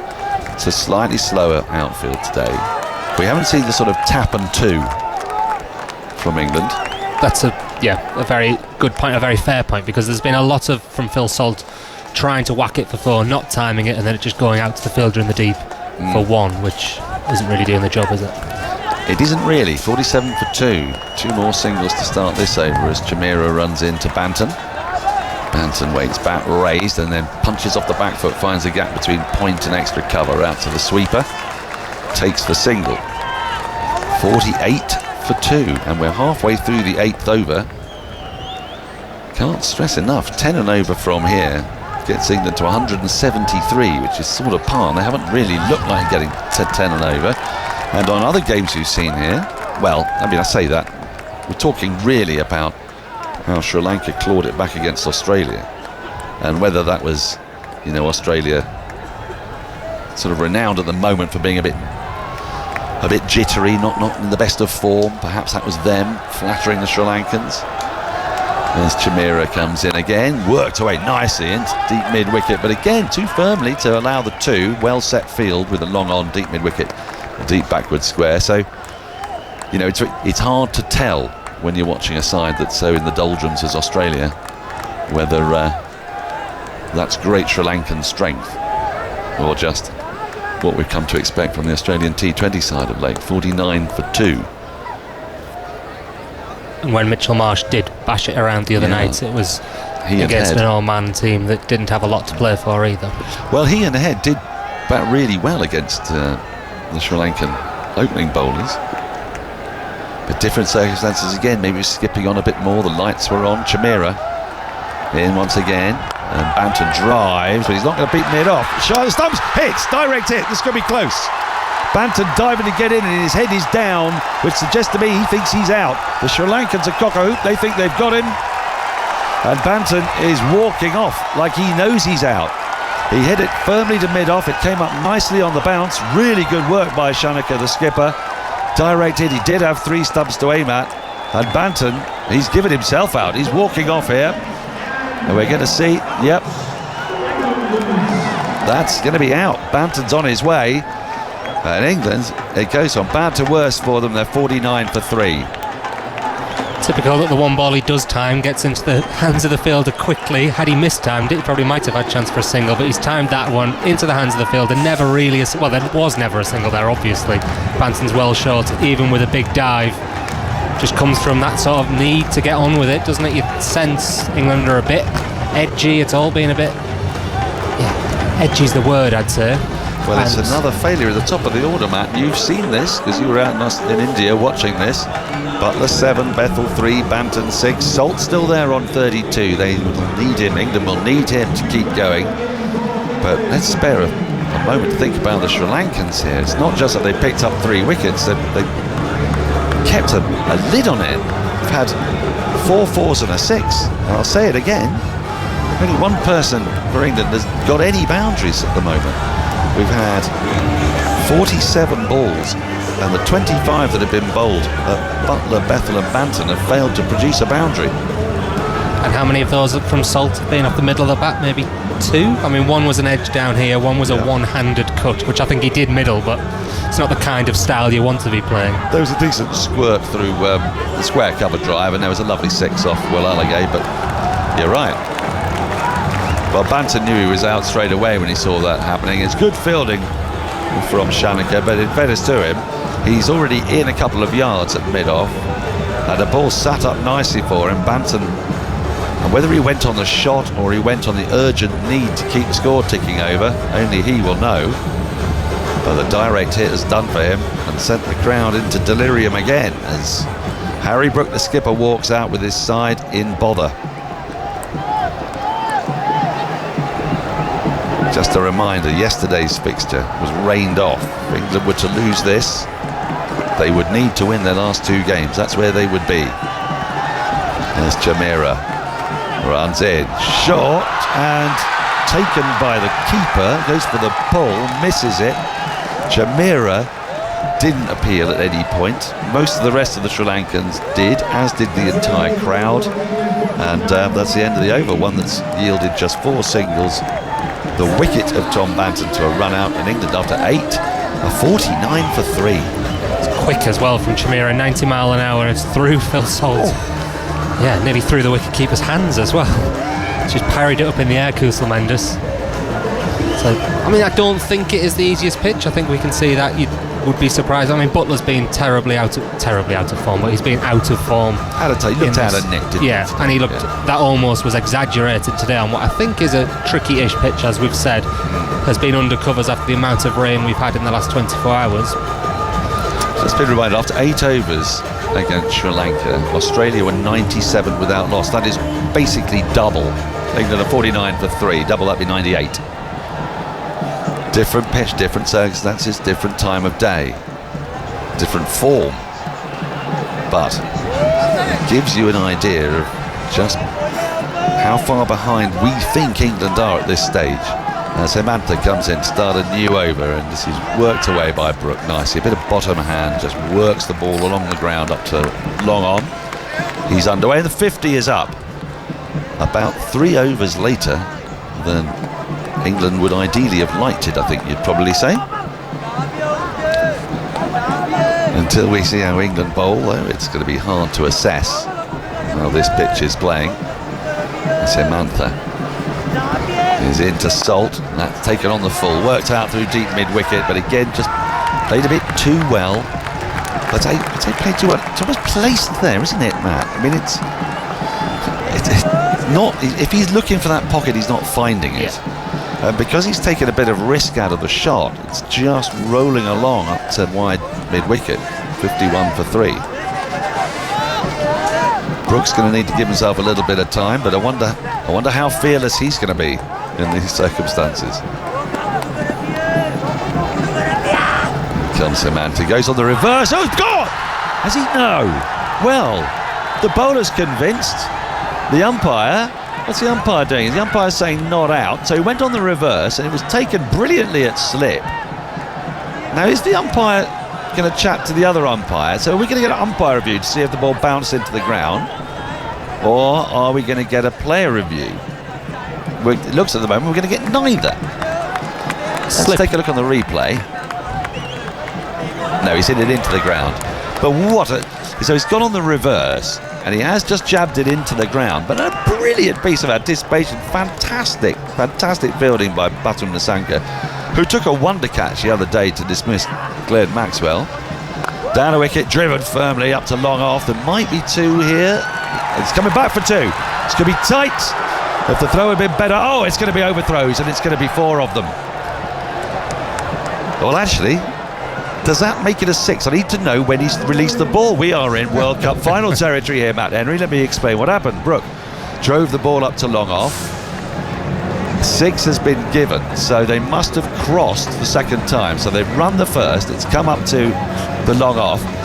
Coming back determinedly for the second was Phil Salt. The throw was wide, very wide. It nearly took out Salt as he dived for his ground. He'd have been about 3 metres out with a direct hit, Phil Salt. He would, but it was as undirect as you can get, and it did for the fielders who were backing up. But what I think they also need to check, though, is if the 2 batters crossed before the throw was thrown. It's been given as 6, so either that's been checked by the third umpire or, well, whatever. It's 6, 57 for 3. The second 6 of the innings in an unconventional fashion as the next ball is rolled again up to long on by Brook for a single. I want to see if that counts as a 6. It doesn't. So on Brook's stats, although he brought 6 runs for his team, or at least it was fielder assisted, it doesn't count as a 6. I think it's a bit mean. I'm going to go no. Hamantha in, tossed up, cut, slightly in the air. It's a backward point, but again, fine fielding from the Sri Lankans. Batam Nasanka again. This was a feature of them the other night against Australia. They are tigerish in the field. They leap for everything. Their anticipation is terrific. They're leaving nothing out there. In England, 59 for 3. They got 10 off that over, but 4 of them came from overthrows. So still just the 5 boundaries in England's innings, all from the batter Phil Salt. We've had 9 overs. And what could have been 2 run-outs in the space of just a few balls, really. I mean, had that throw from... Well, it was awkward because it almost got to the bowler on the half volley as well, which sort of took out the opportunity for him to catch it and take the stumps down, because it was such a sort of a one that you'd back a wicket keeper to take with the gloves on, but being hurled in from the deep at decent speed, flat and fast, so tough for the bowler to get to. But had it hit, Phil Salt would have been run out, and that would have been serious problems for England if they're not already.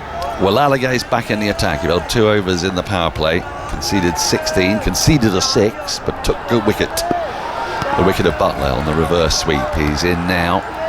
And this is worked into the onside. They'll run 1. They might get 2 here. That is exactly where you need to place the ball, and he's got back for 2. If you could just get that ball into the untenanted leg side field, there's nobody saving 1 in front of square. If you can just get it beyond the circle, the fielding restriction circle, that's where you get 2. And something tells me that feels like Salt's first 2, you know.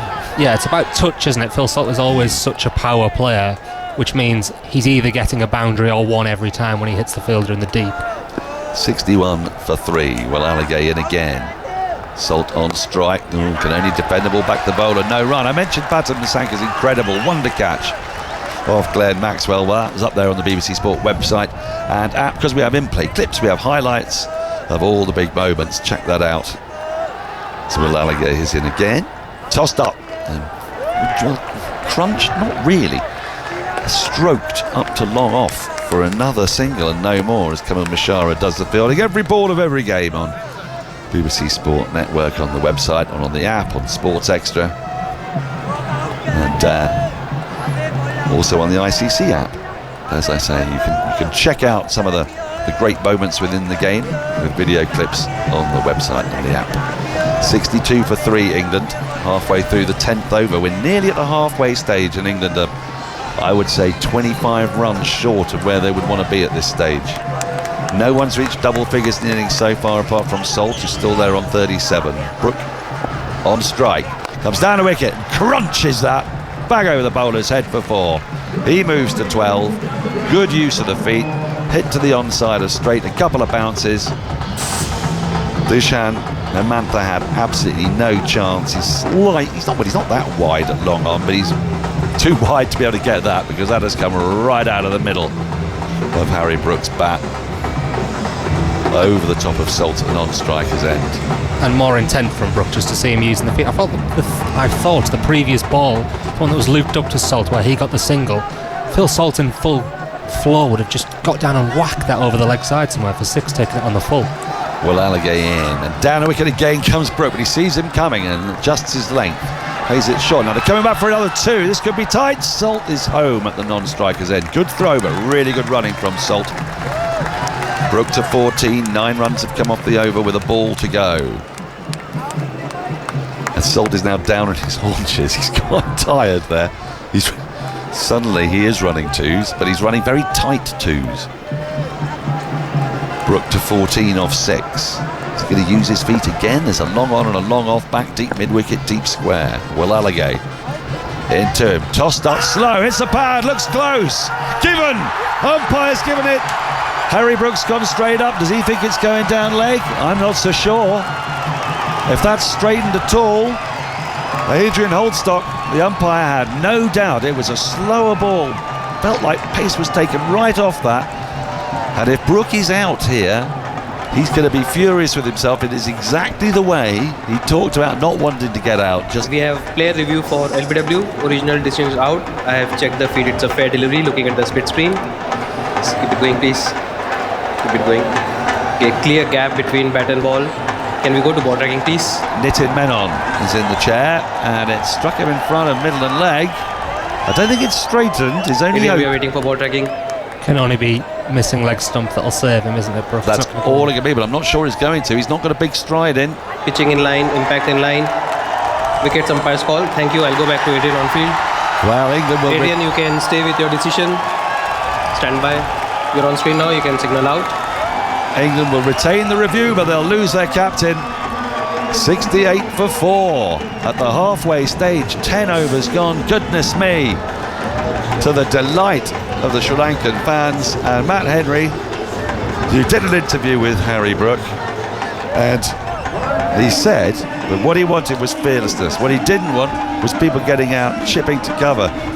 He was fine if they got out caught on the boundary trying to get a 6. Well, the skipper has got out in possibly the most fearful way you can imagine. More on that, and then it's going to be Atif Nawaz. Yeah, it's just tentative from Brook, stuck on the crease. When he then misses it, he's bang in front. I just wonder whether the messaging from England is getting through, whether that's from Brook or whether it's from coach Brendan McCullum. Brook's said after almost every time we've every time we've spoken to him, I want the team to be more aggressive, I want them to be less careful. And then the first over was just knocked for singles. Don't score many off the power play, and then he himself's trapped on the crease. It's just not going how England, clearly not how England wanted it, and not how they've asked for it to go. Yeah, it's been a very dominant performance so far from Sri Lanka. England 68 for 4 after 10 overs, having been put into bat at the toss by Dasun Shanaka. He said, we won the toss, we'll chase. We like chasing here at Pallekele. And England have thus far struggled to really find any kind of fluency. The only outlier really is Phil Salt, who's on 37 off 28, but he's lost 3 partners so far in this England innings. First to go was Jos Buttler. He went for 7 off 14 LBW to Wellalage. Then Jacob Bethel caught by Madhu Shankar after bowling of Deekshana. That was Deekshana's first delivery. And then you had Tom Banton, who was run out by Dasun Shanaka for 6, and the most recent wicket to go, Wellalage getting another LBW, this time England's captain Harry Brook gone for 14 off 7, and now England in a bit of trouble as Sam Curran comes out. He's at the non-strikers, and Salt's gone after this one, picks out the boundary just wide of long off. There's a fielder positioned at long off. It bounced about 10, not even 10, maybe 5 yards to the left of him, and it goes out to the boundary for 4. England 72 for 4 after 10.1 overs. Yeah, better placement from Salt that time. He's probably hit it a little closer to that long off fielder than he probably intended. There's a big gap between long off and deep point. Probably would have wanted it a few more yards to that fielder's right as we look. Well, Phil Salt has got an opportunity to salvage England's innings here. Goes after this one as well. Out towards mid-wicket. There is a fielder in position. It's the right-handed Kamindu Mendes out there is fielding. They'll take a single. 73 for 4 England. The Sri Lankan fans here at Pallekele in good spirits. The sun's come out as well. It's a Sunday afternoon, day off here in Sri Lanka, and they're having a great time. Slowly but surely those grass banks around the ground have disappeared as well. They're completely and totally engulfed by fans of Sri Lanka. A few pockets of England fans here as well. We mentioned earlier, sort of a carnivalesque atmosphere here at Pallekele. Amantha in again. That ball's guided to point. There is no run. 73 for 4. Sam Curran. I saw a meme before this game, Matt, of Sam Curran having to rescue England all over again. I was referring to that match against Nepal. Hemantha in again. Curran turns this ball out towards mid-wicket for a single. They're looking for a second. No, they'll settle just for one. Curran off the mark, 74 for 4. Another rescue job awaits Mr. Curran. Yeah, well, Curran got a 50 in the game, in the third game of this series before this World Cup that England played on this ground, when they did on that day defend 129, I think it was. Hemantha into Salt again, goes deep in his crease, works this ball to the vacant mid-wicket region. They should be able to get back for 2 here. They do. Bowler himself had to chase it down. Good energy in the field, but very good placement and a good early call from Salt. And they get back for 2. 44 he's on off 31. England 76 for 4 after 10.5 overs. Yeah, England defended 129 on this pitch against Sri Lanka pretty much a month, well, not even a month ago, 3 weeks ago, 2.5 weeks ago. So there is hope, but I feel like that pitch was turning significantly. Jacob Bethel took 3 wickets towards the end. Will Jacks was in the wickets. This doesn't feel like that sort of pitch. It may be tacky, it may not be perfect, but it's not a raging turner. England bowled out Sri Lanka for 116 in that third T20 international, winning that match by 12 runs. So as you say, there is hope. Here's Hemantha in once more as that ball's flat batted down to long off for a single by Salt. It moves on to 45. And just looking at the scorecard for that game, score by the way here is 77 for 4 after 11 overs. There's a couple of people coming out to, I think, get a change of gloves in for Phil Salt perhaps. Yeah, just looking at that scorecard, Jos Buttler at 25 of 21 in that game, then Duckett 0, Bethel 3, Banton 7, Brook 4. So there was not a not dissimilar performance from the top order until Sam Curran came and got 58 or 48 in at number 6 for England there. A little bit of support from Liam Dawson. England crept up to 128 for 9. And then it was the spinners who squeezed, as you say, for England. 4 for 11 for Jacob Bethel in that game. 3 for Will Jacks. And 1 apiece for Adil Rashid, Luke Wood and Liam Dawson. So England, they've been in this position before at this ground, not a very long time ago. They just know they have to get to something, put something on the board that they'll feel like they can defend. Just can't crumble here, England. Got to get up to at least double this 150 at the very least. Yeah, I think 170 minimum, I think, would keep you in the game. 170, that's a long way away. It is. I mean, so much relies on Phil Salt here as the one batter to have made, one batter got more than 14 that Harry Brook got. But he does look tired out there. It's another warm day, it's a sweaty day in Sri Lanka. He's been bent over there in the change of end. Someone's round, it's Ben Duckett running a towel on, change of gloves. You wouldn't say Salt looks fresh. No, it's been out there a while, and though the sort of overcast conditions have gone, it's still sort of a little bit humid outside. No, change of gloves done for Phil Salt. He's ready to go. He's waiting for Mahesh Deekshana, who comes in, bowls slightly short, pulled round the corner. There's a fielder at deep backward square leg, gets round well. Good piece of fielding in the deep to prevent the boundary there. It's Patam Nisanka who's out. They lost his shoe as well when he was fielding there, but prevented a boundary. They get back for 2 though. 79 for 4 England off 11.1. So I'll be curious to see how Salt goes after Deekshana. Will he indeed go after him? Will he just try and play him out into the gaps? A couple of pockets here in the ground where the 2s and the 3s are on, the 2s are on offer. Don't think there's 3s anywhere really. Deekshana into Phil Salt. There's a short and wide cut nicely out towards deep extra cover. It's just behind square, but the fielder gets across quick enough to prevent anything more than the single. Kamindu Mendes out there. 80 for 4 now. England inching their way to a respectable total. Salt down on his haunches again after running that single, and again now after being asked to change sides of the wicket by the bowler. He was after the previous ball as well. I think he is tired, he's struggling. Whatever he's dealing with, he's going to have to power through for England's sake at the moment. Sam Curran just adjusting his helmet, having a little look. Deep backward square leg, deep mid-wicket, long on and long off back. Deep extra cover as well. Third and fine leg up inside the circle. Deekshana in, flighted delivery. Sam Curran just defends the ball. Back to the bowler, there is no run. It's almost a cauldron-esque atmosphere here. The Sri Lankan fans, every dot ball being cheered. And, it's the first time really in this World Cup England will have faced that kind of atmosphere.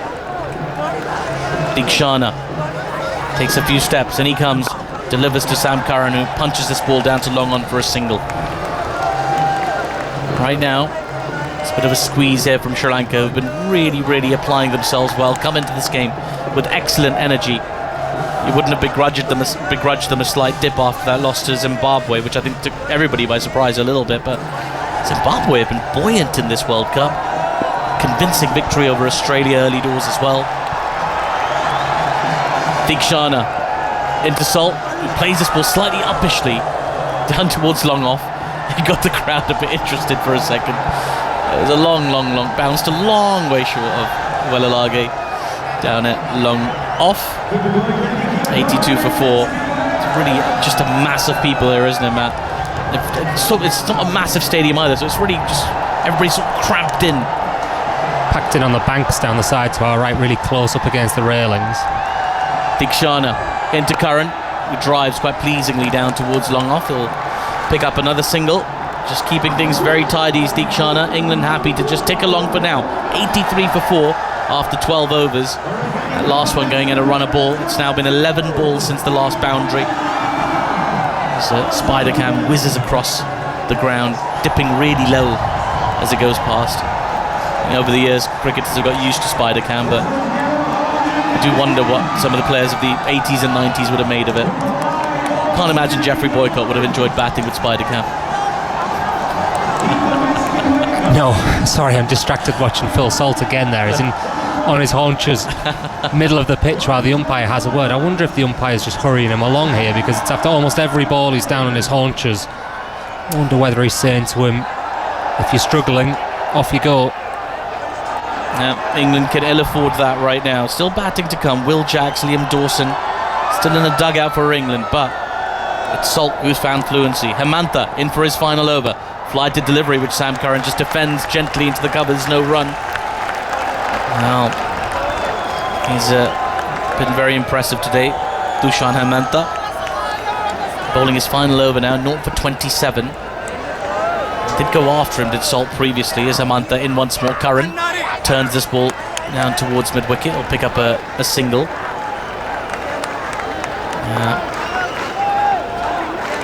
31 years of age. He's Dushan Hemantha. Went to that famous St. Peter's College in Colombo, which has produced so many cricketers, so many international cricketers for Sri Lanka. Hemantha into Salt. He turns this ball away out towards deep backward square leg. Crowd clapping, really getting into it. Slight breeze going across the ground as well, which will keep everybody cool. It's generally been a lot cooler here as well. That single, by the way, takes Phil Salt to 50 off 36 deliveries. You can hardly tell already from the response of the crowd, but a 50 for Phil Salt. Oh, there we go. They brought it up on the big screen. Everybody's applauding him now. It's been a lone effort, really, from Phil Salt. Not a lot of support from his teammates. But Phil Salt, the number 2 batter in the ICC rankings in T20 cricket, just doing what Phil Salt does. Here's Hemantha into Curran, who's gone after this. He sent this ball sailing over the mid-wicket boundary for 6. That's the biggest one of the day. It's gone straight into the ambulance.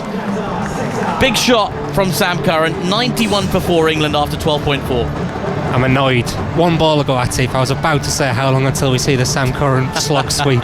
We saw he was range hitting yesterday in England's training, and he hit one from the other end to our left now as we look, a mile onto the grass bank. Very similar shot to that one, which he's got hold of again, not quite as far, but well over the boundary.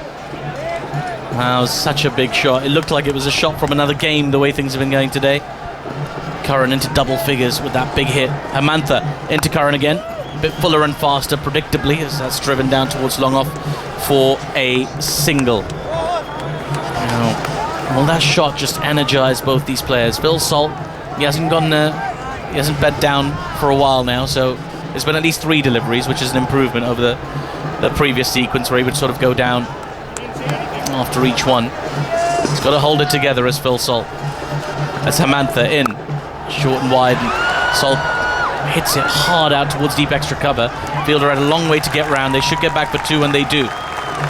So England 94 for 4 after 13 overs. At 170 could be on still, Matt, if they both stick around for another 4 overs. I reckon if either or one of them go deep, they can hit the ball a long way. As we say, still to come, Will Jacks, Liam Dawson, Jamie Overton can send the ball, Jofra Archer can send the ball.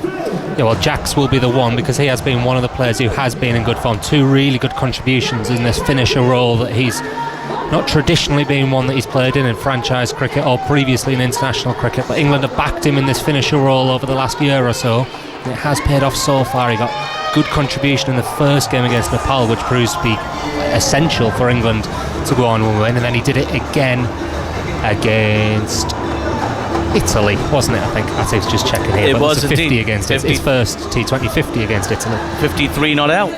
It's extraordinary when you think about it, isn't it? He's only got the one T20 international 50, and it came against Italy in that game because he's played 36 matches, 30 innings. And most of them had been at the top of the order as well, so he has the opportunity to get to 50, whereas in this finisher role, instinctively you think you're only going to be in for 10 balls or so, and it's about whacking as many boundaries as you can in that. There's not much chance to get there. 39 not out you got against Nepal. Will Jacks, 53 not out against Italy. 16 not out against Scotland. Just scrambling a few not outs together. Not bad for Will. He'll be the next man in. For now, Salt and Curran put on a 26-run partnership from 18 deliveries as Dushmantha Chameera is back into the attack for his second over. In he comes to Sam Curran, who has a big swing at this, misses as the ball goes through to the keeper, no run. Sri Lanka, their captain Dasun Shanaka will know. It's all very well and good building the pressure that we have in the first sequence of this game. Got to keep that going. If you let these two get going, 170, 180 is not out of the question. Sam Curran himself, a pretty strong finisher for England over the years. Pretty much every franchise team he's played for around the world. So many winners' medals Sam Curran has. There he is, Dushmantha Chameera sprinting in towards the crease, and he bowls to Curran, who's gone after this, launched it up in the air, the fielder at long on, setting underneath it, and he'll take the catch. Well, Curran looking to go big down the ground, didn't get a hold of it. Fielder down at long on, made absolutely no mistake. Kamil Mishara. Dushmantha Chameera back in for his second over, takes another wicket for Sri Lanka, and now England are really wobbling here. 94 for 5 of 13.2 overs. It's a slow ball from Chameera. We've seen him up at 90 miles an hour in this. Well, he's only bowled 9. Was that his 9th ball? 8th ball? 8th ball, yeah. At the innings. He's been up at 90 miles an hour, but that one down at 72. Curran's backed himself to clear the fielder on the long on boundary regardless, but hasn't got enough of it. He got a decent amount up high and long. Not long enough to get over the fielder, who took it 3 or 4 paces inside the boundary. Problems. Now, problems for England, though. Just as well, we were talking about Will Jacks. He's going to come out and join Phil Salt now. And despite his sort of international record that we pointed to perhaps underachieving with the bat, I would say, at his best, one of the most destructive batters in world cricket. I've seen him play some remarkable knocks for Surrey over the years, and also for the Oval Invincibles, will now of course be called the MI London in the 100, but I remember watching him play just some special knocks in the shortest format of the game. So an opportunity for Will Jacks to just remind everybody of how skilled he is. Coming in on good form, as we say, 53 not out against Italy. Although this attack, you'd think, will present a much, much stiffer challenge. Sri Lanka just huddled together at the moment after that wicket. Phil Salt taking the opportunity to just get down on one knee, have some fluids, just keep himself hydrated. I think that's the England physio out with him as well now, which we hadn't seen so far. We've seen fielders running on to give him gloves and towels, etc. But it looks like the physio's out there with Salt. Clearly not happy. Well, lucky for England, they've got a few options to keep wicket, haven't they, in this lineup? It was always going to be Joss Buttler in this match, but Salt can keep as well. Well, England in a spot to bother here. I think what they've done after that wicket was just take a slightly early drinks break. Good call that from the umpires. We push through these final few overs. Not sure if there's more weather about a little bit later. He's raring to go, is Dushmantha Chameera, though. There's still support staff on the pitch slowly walking off, and Chameera's at the top of his run just beyond the 30-yard circle. In fact, he's added a few yards. Oh, I'm going to say 35 yards now. He's coming off his long run, Alex. He is indeed. He is indeed.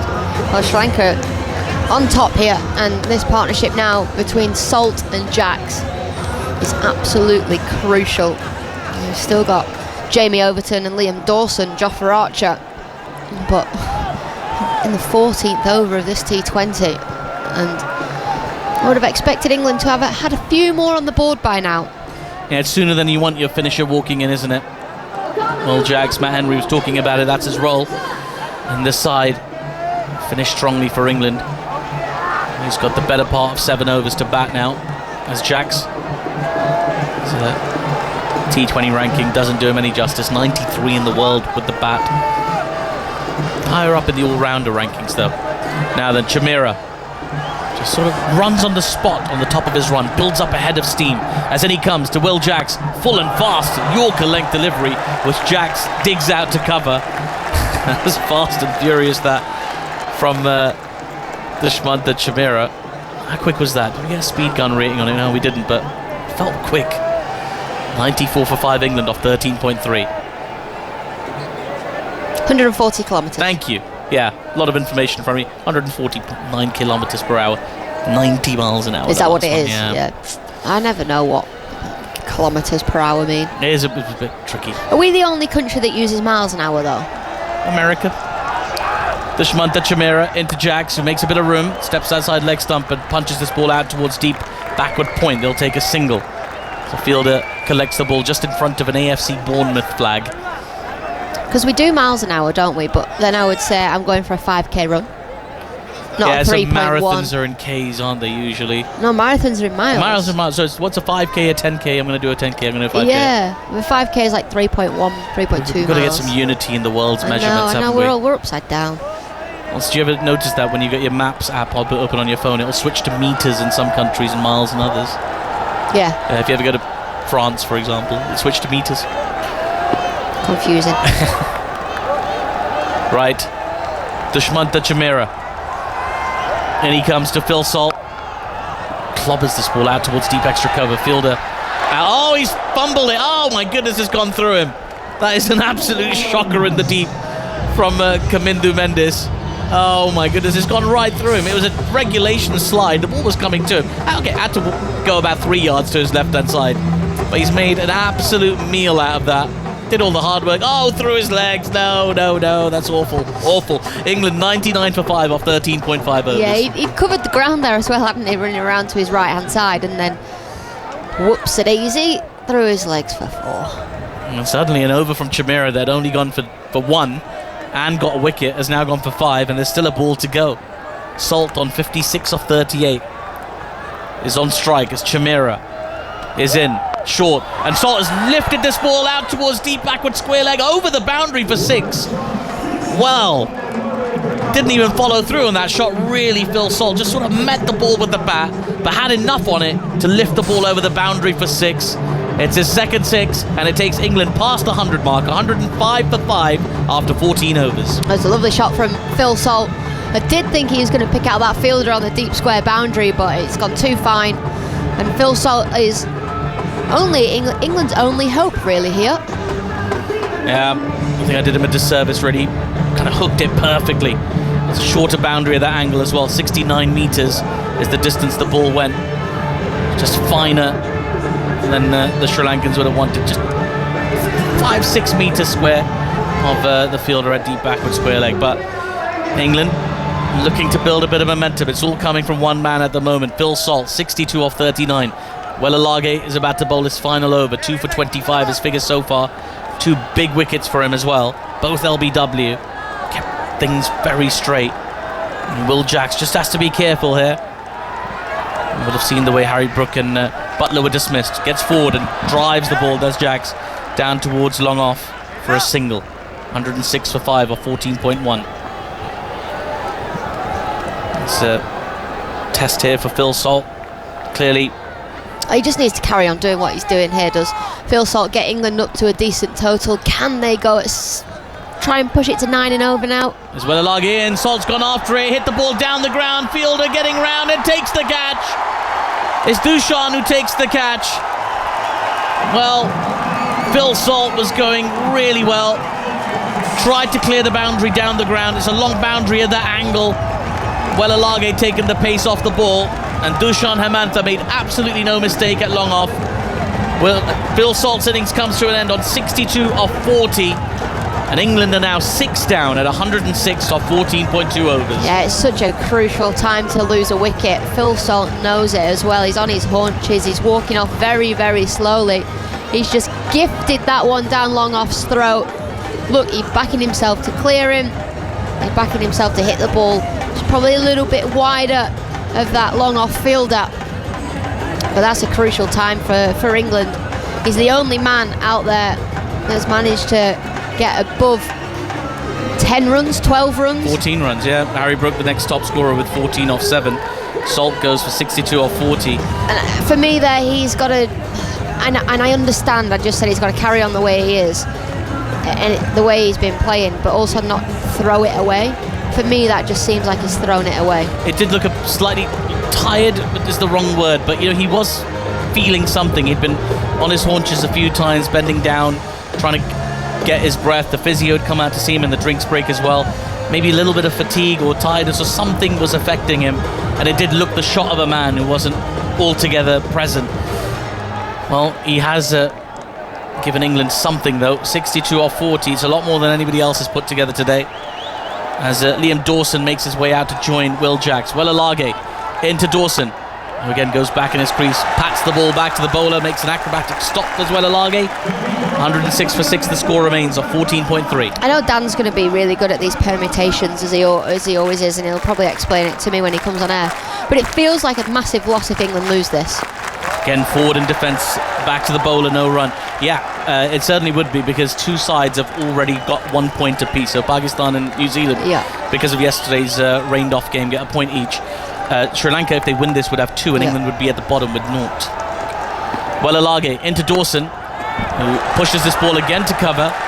It's a sequence of dots here from Well Alage, who's finishing his spell quite brilliantly here. You might disagree with me, but I think that game being rained out yesterday is a little win for Pakistan. Well, certainly with the way they tactically approached it. Yeah, I think so too. As well, Alage's in. This is short, cut nicely, but straight to backward point again, and that completes an outstanding over from Well Alage. He's bowled the 15th over of the innings, gone for just a single, and taken the big wicket of Phil Salt. He can't ask for much more than that. He finishes his spell 3 for 26 off 4. England 106 for 6 off 15. And you're quite right, Alex. Yesterday, Pakistan decided to opt for another batter, bat first in raining conditions, picking just 1.5 seamers in what would be a rain-shortened game. I think they got out of jail. Give us your thoughts on what else they got, how lucky they actually got, and then Daniel Norcross is going to take it through to the end of this innings. I agree with you, and I actually think New Zealand are the strongest team in this group. So to walk away from that game with a point, I think is a little win for Pakistan. They've still got obviously the other games to play, but for me, that is a way of getting out of jail, I reckon. I think you're right. Now then, how are England going to get out of jail? Well, one way would be to somehow come back and win this game. That looks like a really hard prospect at 106 for 6 with 5 overs left. Tikshana is in to Jacks, who gets a bit of a leading edge. The ball goes into the offside, finds a gap between point and extra. They take the run, 107 for 6. But it isn't all gloom and doom if you're an England fan. If England lose this game, but won their last 2, they definitely go through. Yeah. There is no scenario in which they can't. Okay. However, if they lose this game, then the next game is a must-win. They have to win. What if it rains? I've crunched those numbers, and it's not 100% certain. Okay. But it's not going to rain here on Tuesday. We've got lovely weather forecast for that. Tikshana in, pushed off the back foot by Dawson. He's going to get a run as it rolls out towards deep extra cover. So it's not all over from an England prospect if they were to lose this game, but then they really would be in the last chance saloon. And the next game is against Pakistan on this very ground in 2 days' time. That's a 1:30 in the afternoon start for you back home. Tikshana in, pushed back up the wicket, but fielded off his own bowling by Tikshana. Hence the roar from the crowd. 108 for 6. And of course, it's not a lost cause. He can come back in this game yet. They've still got 4.5 overs left, and they're bowling. Wait to see how Sri Lanka get on this slightly awkward surface, or at least England have certainly made it look awkward. As Tikshana's in again, goes back into his crease, pushes off the back foot. Well, Jacks, but only finds the single. Once more, it goes out to Kamindu Mendis, the ambidextrous middle order finisher. Haven't seen so much of his slow left arm and his off breaking since he burst on the scene, and that was all we really knew about him when he first began, and it's really become a gun batter since then. As Tikshana is in, worked again into the onside. They'll take one, they'll look for a second, it's not there, sent back. 109 for 6, Dawson to 2.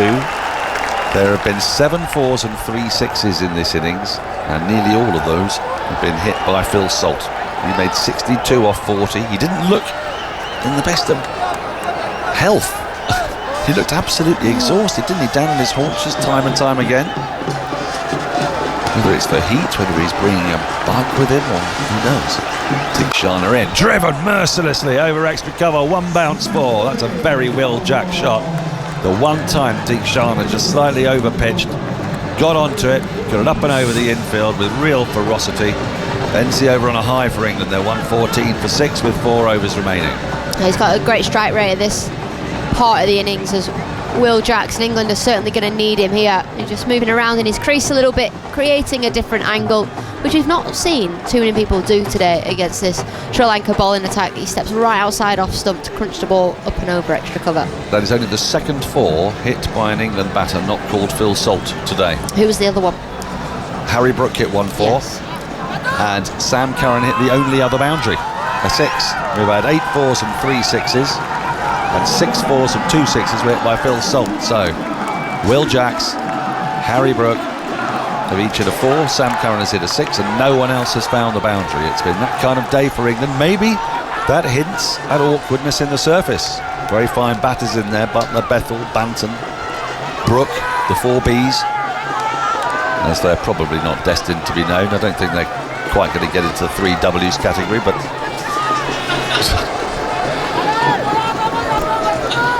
there's some good batters in there.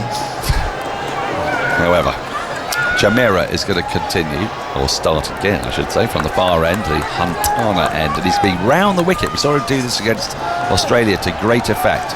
He's into Dawson, who comes down the wicket to a ball that's wide of the off stump, but not given as a wide. That might have been perfectly placed by Dawson.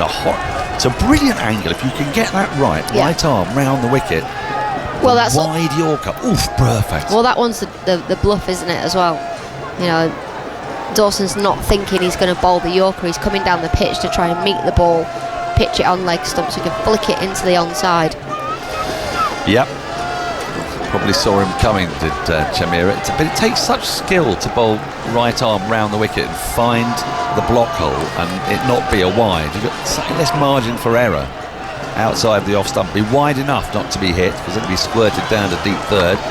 Chamira in again. This has been larruped away to deep backward point on the bounce.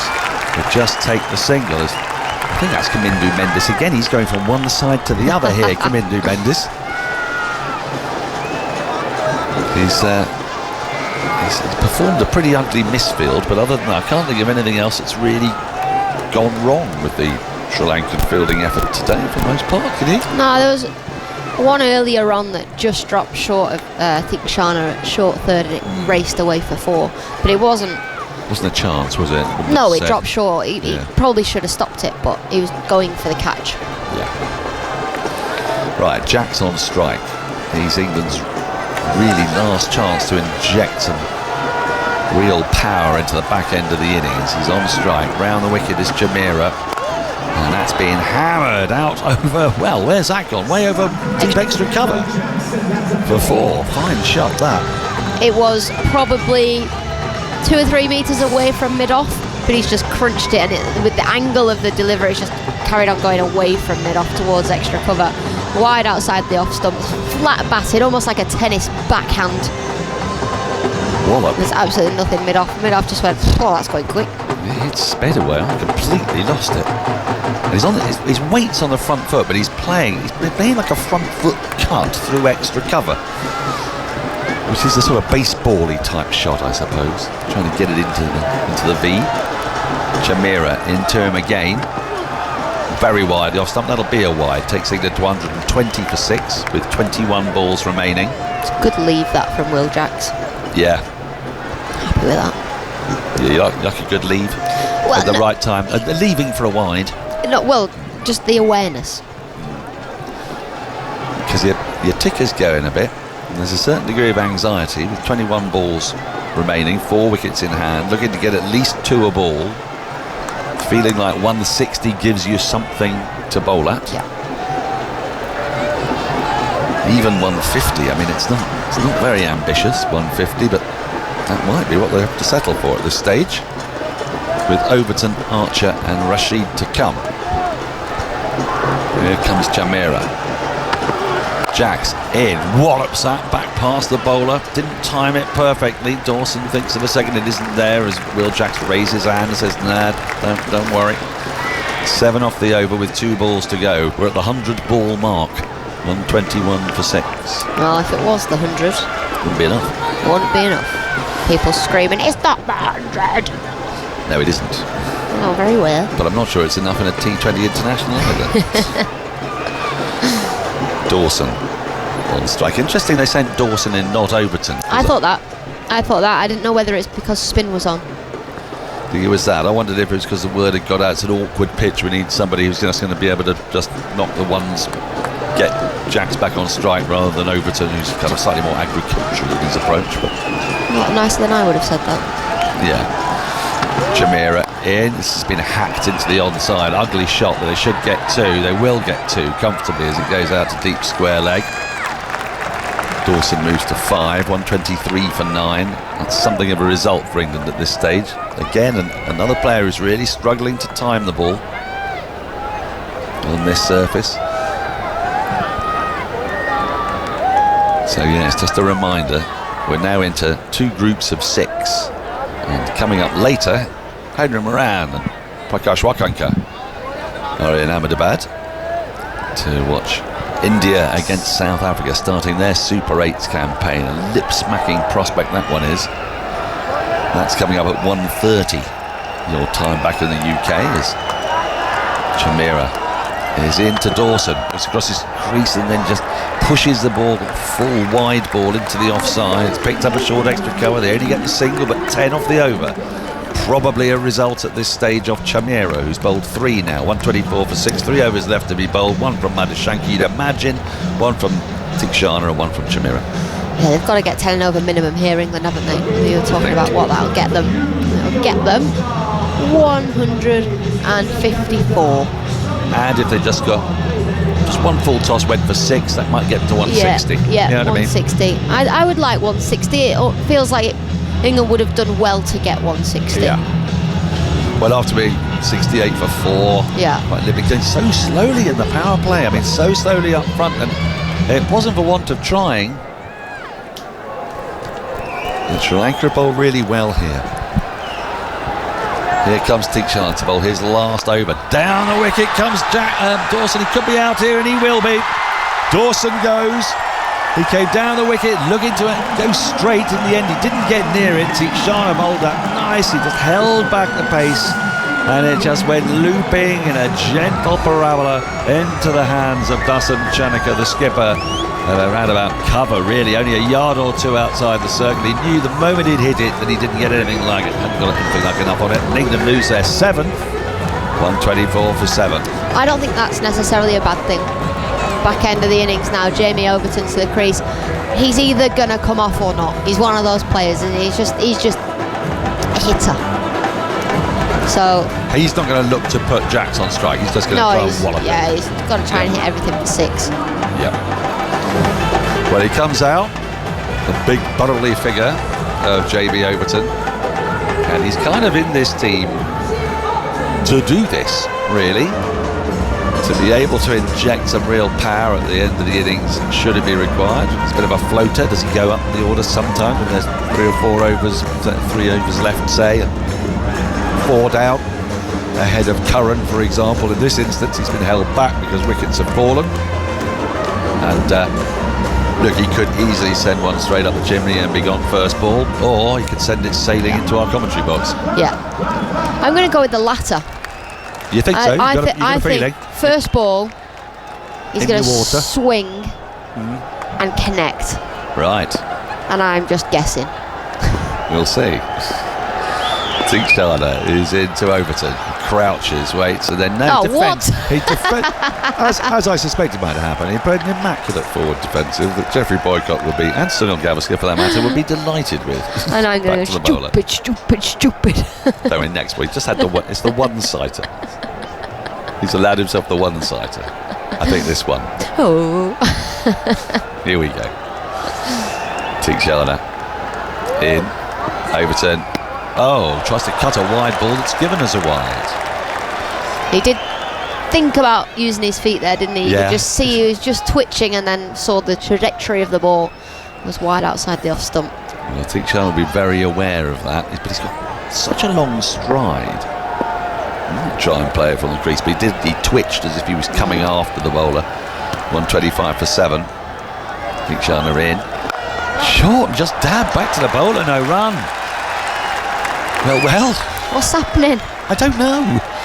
I think we're being gaslit by the England team, who said they absolutely were determined to play with fearless intent. 2-sighters. He's had 2-sighters and the wide. Let's see what he does this time. In comes Tinkshana. Short, strikes the pad. He's in a muddle here, and it just plops down in front of him. There's no run. This over has gone wicket, dot, wide, dot. Yeah, brilliant. 125 for 7. Brilliant from Tinkshana. He's just mixing his pace up as well. A bit of pace on that last ball. Is he going to go pace off, or is he going to carry on firing it in? Is he going to dare put any flight on? Well, the wicket ball was the slower ball. Yeah, does he dare with Overton though? I wonder. I would. Be brave. Tinkshana in, no, short. And clipped away into the onside, out to wide, long, on. They just take the single as Mishara runs in from the boundary. That gets Overton off strike. He's got a run off his 4th ball. 126 for 7. Jacks, what does he do here? Does he have a swing, or does he take the single, get back on strike? He can't get out now, can he? Well, I feel that the prudent move is to find the run and be on strike for, well, probably be Chameera's, might be Madhushanka. Could be Madhushanka, couldn't he bowled 3 overs from the Hantana end, which is where the next over's coming from. Tinkshana in. Jack swings, tries to pull the ball at the onside, misses it completely, taken by the bowler. What an over from Mahisha Tinkshana. He did something similar against Australia. His 4th over has gone for just 2 runs. One of them was a wide. He's taken a wicket. He's finished with 2 for 21.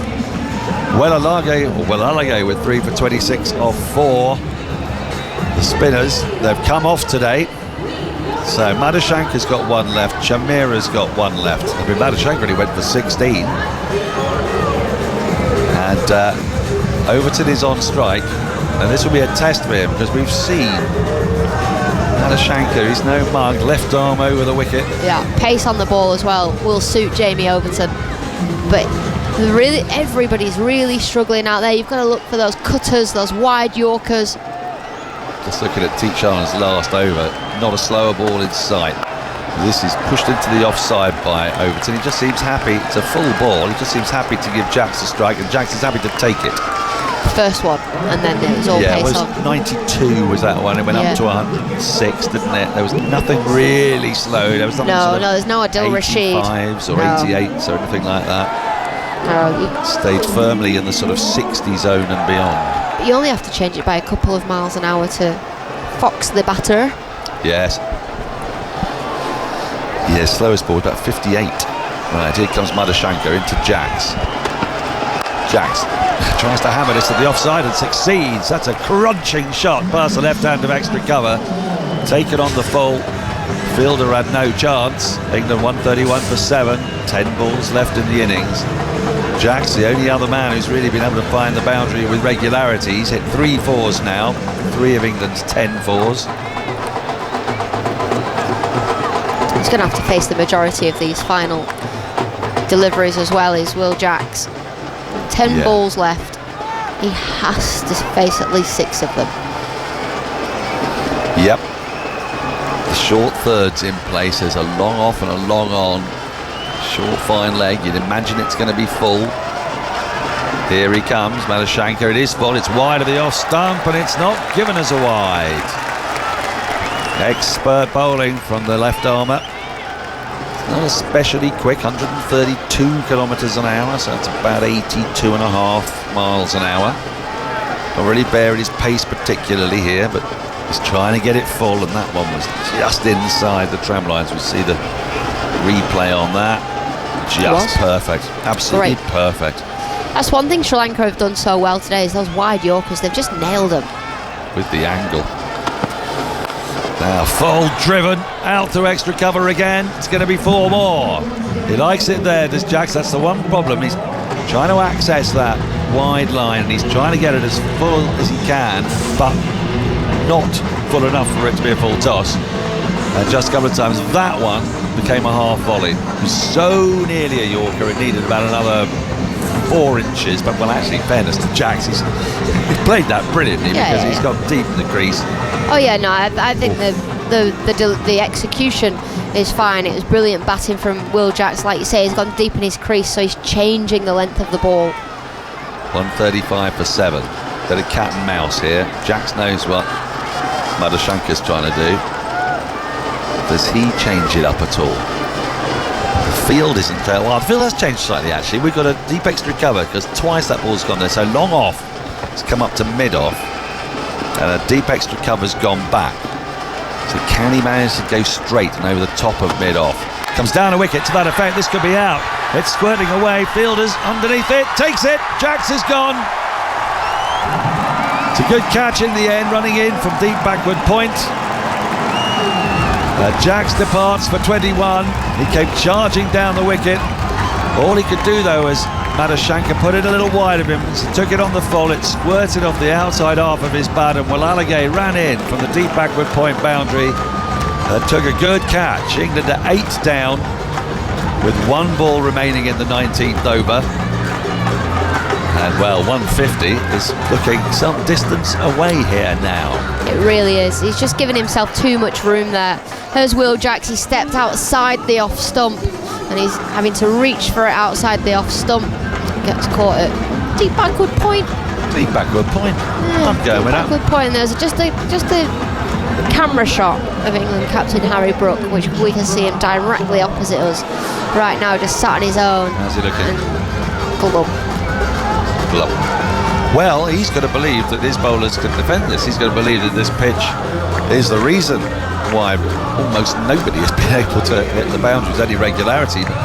Jacks is the only man other than Salt to hit more than 1 boundary in this innings as Archer comes out to the wicket. He's got 1 ball left in this over, and there's Overton at the other end. I wonder how he's going to play this one, because he's got a lot of belief in his own ability to clear the boundaries. Overton's leading on his bat, the far end, as Madashanka runs in to complete his spell. Archer waits. And it's going to be caught. He's caught him mid-off. Good catch. But again, not a great shot. Taken on the full and kind of fading into the hands of mid-off, who dived away to his left. Hemantha with the catch, and England are on the brink there. 135 for 9. Archer goes for a duck. And Madashanka will finish with figures of 4 overs, 2 for 25. Well, I wonder if that was really the option, with Overton there and only 1 more wicket to fall after this. He's smiling about it, but he's slumped. He needed more. They got toe end of the bat really, and then he just come to the wicket. It's difficult, but I don't know if that was the option. Yeah, he got hold of it, didn't he? I think he thought he got enough of it. It was a brilliant catch. A little bit of mayonnaise on that catch potentially, a little bit for the TV camera, so I think maybe that's why Jofra Archer feels more hard done by, because when you see that catch, you see that it's a sort of a full length dive and you think, oh God, I really got hold of that one. But you're right, could he have just got Overton on strike? Well, it looked out from the moment it came off his bat. I mean, we were calling caught at mid off at the time, so the fact that, if you check it out on the BBC Sport website now, decide for yourself, but it was quite gently floating and he gave it a good old dive. But it was the sort of catch you'd expect to take. Adil Rashid has arrived as England's number 11 at the non-striker's end. We're contractually obliged to remind all listeners that he's got 10 first-class hundreds. What use that is to him now, I don't know. As Chamira comes into Jamie Overton, who goes across his crease and tries to lift it up and over the bowler and misses it. It goes through to the keeper on the bounce at 120 kilometres an hour. This is what Chamira can do. We saw him do it from this end in the last over of Australia's innings. Terribly difficult to get away. But by that stage, Australia were on 180 odd. England are going to get nowhere near that. They're 135 for 9. It's been a terrific performance from all of Sri Lanka's bowlers. Only Hemantha has really gone anything like the distance. It's 4 overs for 38.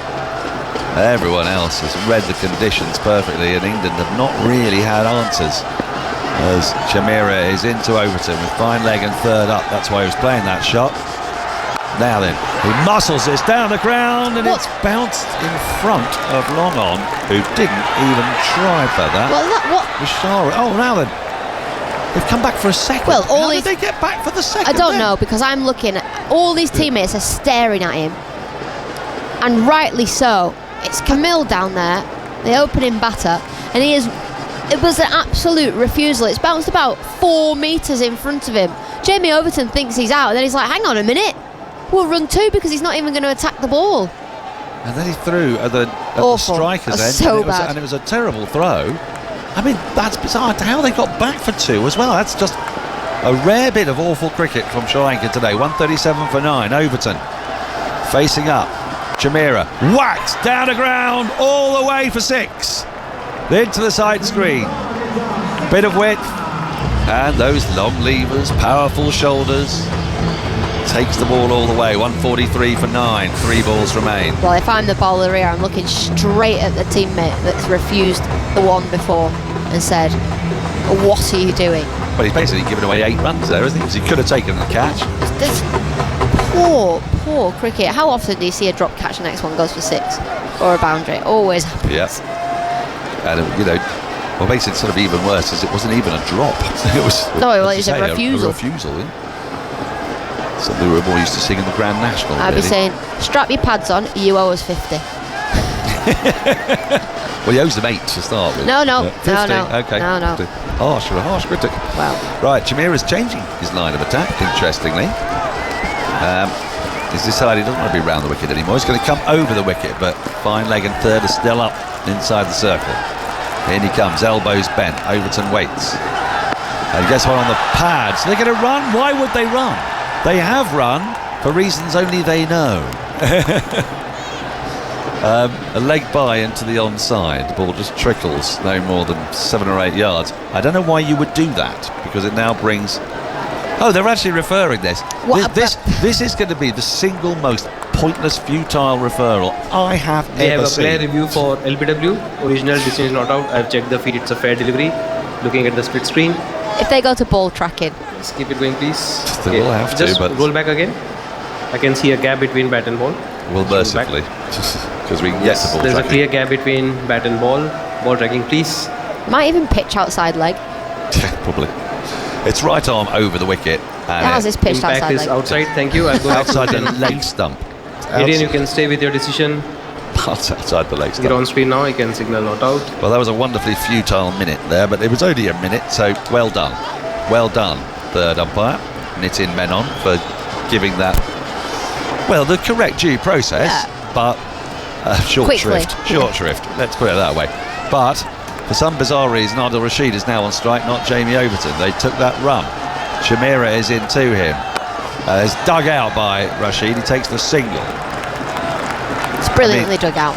It is brilliantly dug out, but my question is... Jamie Overton can hit those for 6, can't he? Yeah, and he would have had 2 balls to face, not 1. And instead I suppose they've taken 2 runs off that ball that Overton might have hit for 4 or 6. That's that. I mean, and when you've got such a small target, you might as well, mightn't you? So England -4, Sri Lanka were -8. It's +4 England. +4 England. England are going to win. +4 England. Give them another 4. Last ball of the innings. Chimera running away from us from the Hunas Garia end. Overton on strike.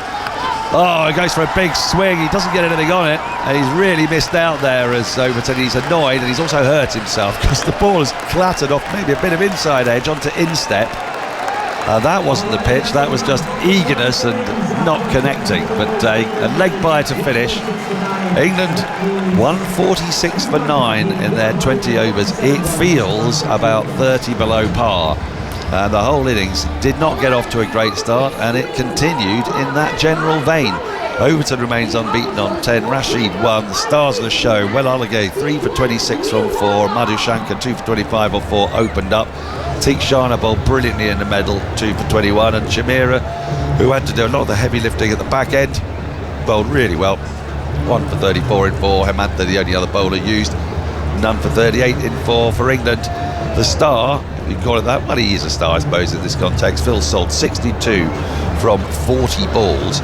England managed 11 fours and 4 sixes, of which 6 of those fours were by Phil Salt and 2 sixes in 40 balls. The other 80 balls yielded just 5 fours and 2 sixes. Alex Hartley, a claggy display by England, but how much is that the pitch, how much is that their form, how much is that Sri Lanka's bowling? Yeah, very, very good questions, and actually really hard to answer because I'm thinking back to the games we've seen here, I'm thinking back to the power play, and I keep bagging on about it, but teams were going at 10, 12, 13 and over at the power play easily when we're thinking of the Australia-Sri Lanka game in particular. So I think there's a little bit more in the pitch today. England, I would say 15, 20 runs behind where they could be. I think if they were to have got 180 on the board, that might have been just above par on a surface like this. But the way Sri Lanka are batting, the way they've played, the way England have bowled, I'm pipping Sri Lanka.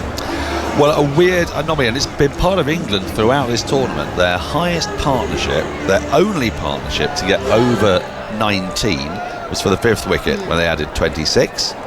But only one partnership was not in double figures. There was the one where Archer came in and went first ball. Yeah. So every time there's been a... Here we go. We've got... Well Alagay, what a superstar he was with the ball today. 3 for 26 for you. Big scalps as well. How pleased were you with your performance? First of all, wicket was a little bit slow, so I backed myself and I want to bowl wicket to wicket, and yeah. You had big wickets, Phil Salt, Joss Buttler, Harry Brook. Are you someone that has some special plans for players like that, or do you kind of read the moment? I read the wicket, and we played before the World Cup with England side, so I know they are batting, so yeah. You definitely knew what to do today. This wicket, you said, a little bit slow, and did it stop when he took some more pace off the ball? Yeah, a little bit slow, so I want to bowl pace vary, so that's the main thing I did. Looked like spin was very successful today. You've managed to keep England to 146 for 9. Is it a happy Sri Lankan camp? Yes, definitely. I think hopefully we can chase this target. Well, congratulations, you were fantastic today. Thank you. That was Janith Walalagay, who bowled in the power play, ended up with 3 for 26. He's mentioned spin there. Well, if there's a captain who relishes the prospect of using spin, it's Harry Brook, and he has got 5 spinners that he could turn to. I wonder if he's going to use them all. Just a last note on those partnerships. 10 England partnerships. What the lowest was 0, the highest was 28, and every other one was between 11 and 19. Absolutely bizarre. It's a kind of it's a very odd looking scorecard, but it's kind of been England's World Cup, hasn't it? So Sri Lanka are going to need 147 to keep their momentum going in front of a delighted home crowd here at Pallekele. We've got a very interesting, intriguingly poised match here at Pallekele as well. Sri Lanka have done rather well. They've restricted England to 146 for 9 in their 20 overs, having put them into bat. Now outwalk the conquering hero Patham Nissanka, who scored 100 on this ground the last time he was on it, alongside Kamil Mishara. They just have to play within themselves, Alex, and another famous victory in this World Cup beckons. Turn myself on helps. Absolutely. I wouldn't say they've got to play within themselves. When you say within themselves, you don't mean like tentatively. No, just the way. The way they played. Yeah. For sure. Well, I think the way they played against Australia showed two different ways of getting up to 180, didn't they? They didn't massively take advantage of the power play like Australia did. They went at 9, 10 and over, don't get me wrong, it was a great power play, but then they stuck up with the rate the whole way through the innings. They went at 9 and over. They do that, they'll win comfortably here. They obviously have the capability. I do think if England can get early wickets, they give themselves a sniff. Yeah, they certainly can. Jofra Archer's got the ball in his hand. England will need some early wickets here as the lights have come on at the Palakkale Stadium. Still quite bright in the air, but the sun will begin its descent in the next half hour or so, and hence the lights are on full blast here at Palakkale. Very beautiful stadium. The fans anticipating a big win for Sri Lanka, unless England can throw a monkey wrench into the works. 147, I beg your pardon, the target for Sri Lanka. They'll take heart, England, knowing that they've defended a lot less than that recently against Sri Lanka, that third T20. That's what they're going to lean on. Here we go. Jofra Archer with a slip in place, running in to Mishara, who goes for a big booming pull shot, misses as the ball goes beneath his bat through to the keeper. When I was saying they got to play within themselves, like what I meant is just don't do that. Oh, okay. Okay. I'm not happy with that one, are you? The pull shot. No. Did you just use hand sanitizer? Yes. He's got a very strong odor. Well, there was a man that came into this... up my nose. That's it. Well, there's a man that came into this box and just touched me, and I don't understand why, so I asked for some hand san. Oh, I see. Okay. Yeah. Saying hello? Well, he just shook my hand, but it was all Was it a moist handshake? It was... I needed hand san. Jofra Archer into Patham Nissanka again, who pushes this ball to mid-on for no run. Sorry, I said Mishara, didn't I? So Patham Nissanka is on strike. He's played the ball back to the bowler. There is no run. Well, Jofra Archer, tidy start so far, but what England need from him is an early wicket. And if he could get rid of Patham Nissanka early, Alex, I think England would fancy themselves to put some pressure on and really run this chase close. Yeah, absolutely. They've got Kusal Mendes, which is an incredible batter as well, and then Ratnayaka, Kamindu Mendes as well, but I think once those top four have gone. There's Archer, no slip anymore, as in he comes. Pull shot attempted. He sort of connects with the back of his bat, does Nissanka, as the ball drops short of short third, but completely misjudged the pace on that one. Did Nissanka. 3 balls into the Sri Lanka innings, and there is no run scored yet. Are they going to have to do a little... I thought they might have had to do a little concussion test, but... It was only Jofra's slower ball. Only 127 kilometres per hour. Well, slower balls have outfoxed batters on this surface. And I saw an interesting conversation Moeen Ali was having the other day. It's Jofra in again, goes full, clipped off his pads this time by Nissanka, out towards deep backward. Square leg, a sliding stop by Phil Salt, and Sri Lanka through for a single, 1 for no loss. What was Moeen on chatting about? Yeah, so he's working for Sky Sports. He's out here with his own podcast, but he was talking about Jofra Archer and the way that he's bowled in this tournament, and he's saying he's one of the best bowlers in the world. He's got so many skills, but he's doing too many things in an over. He's bowling 4 or 5 different variations in an over when maybe he should potentially go back to basics. So look, there's been a lot of outside noise about this team, and certain players will see it, certain players won't, but if Moeen Ali's had that conversation with Jofra... Who's in again. This is shaping away from the left-hander. Swings a long way away, actually. He was diving a long way to his left-hand side. Was Jos Buttler, but there is no run. Moeen Ali's had that conversation with Jofra. He might just try and be a little bit more consistent today and go back to basics, because I did see Moeen Ali was at England's training yesterday. Yeah, just bumped into Moeen a little bit earlier outside. In good spirits as always. 1 ball to come in this over. A bit of swing in that last delivery from Jofra Archer. Slightly watchful.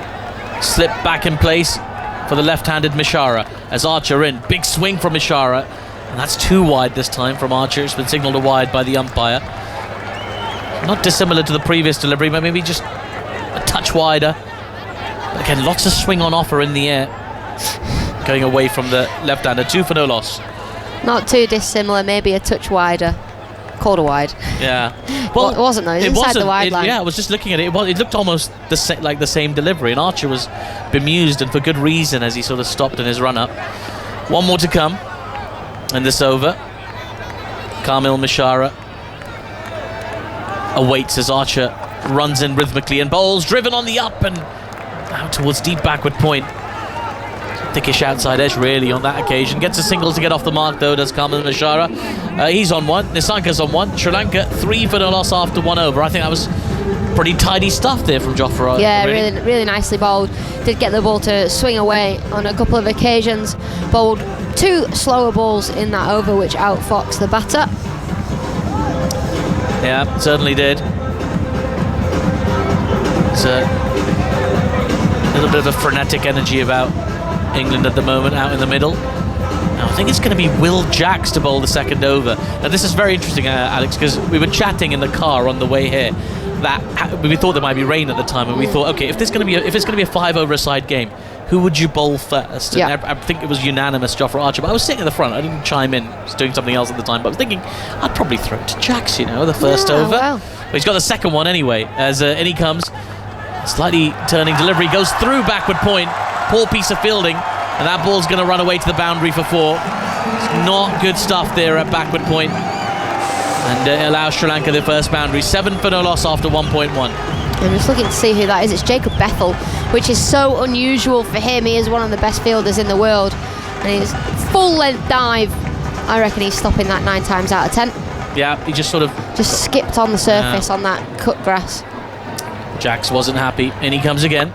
Similar length this time, cut straight to cover this time, and Bethel throws his whole body behind it. I think he stopped that with his torso. He said, there you go, I've got that one, boss. Yeah, don't bowl short and wide, please.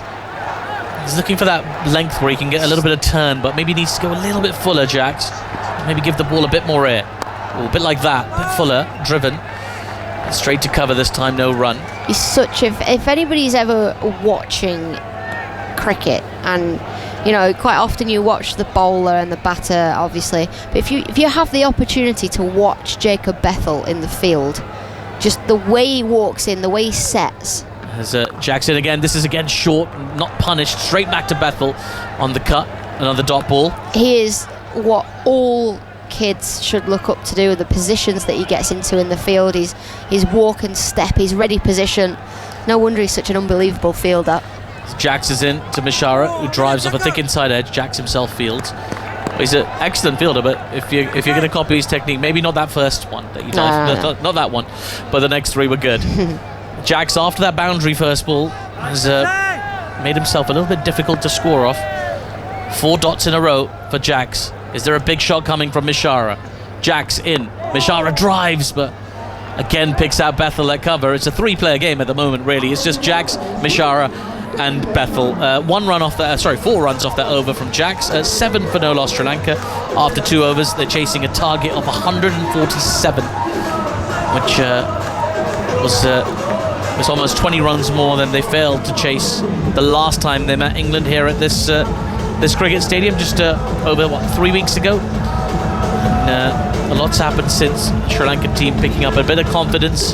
3 wins in the group stage for them. Both these teams just 1 loss apiece really for them. Sri Lanka losing to Zimbabwe, who've been outstanding, unbeaten so far in this tournament, and England dropping that game to the West Indies in their group stage. Now then, Jofra Archer in for his second over.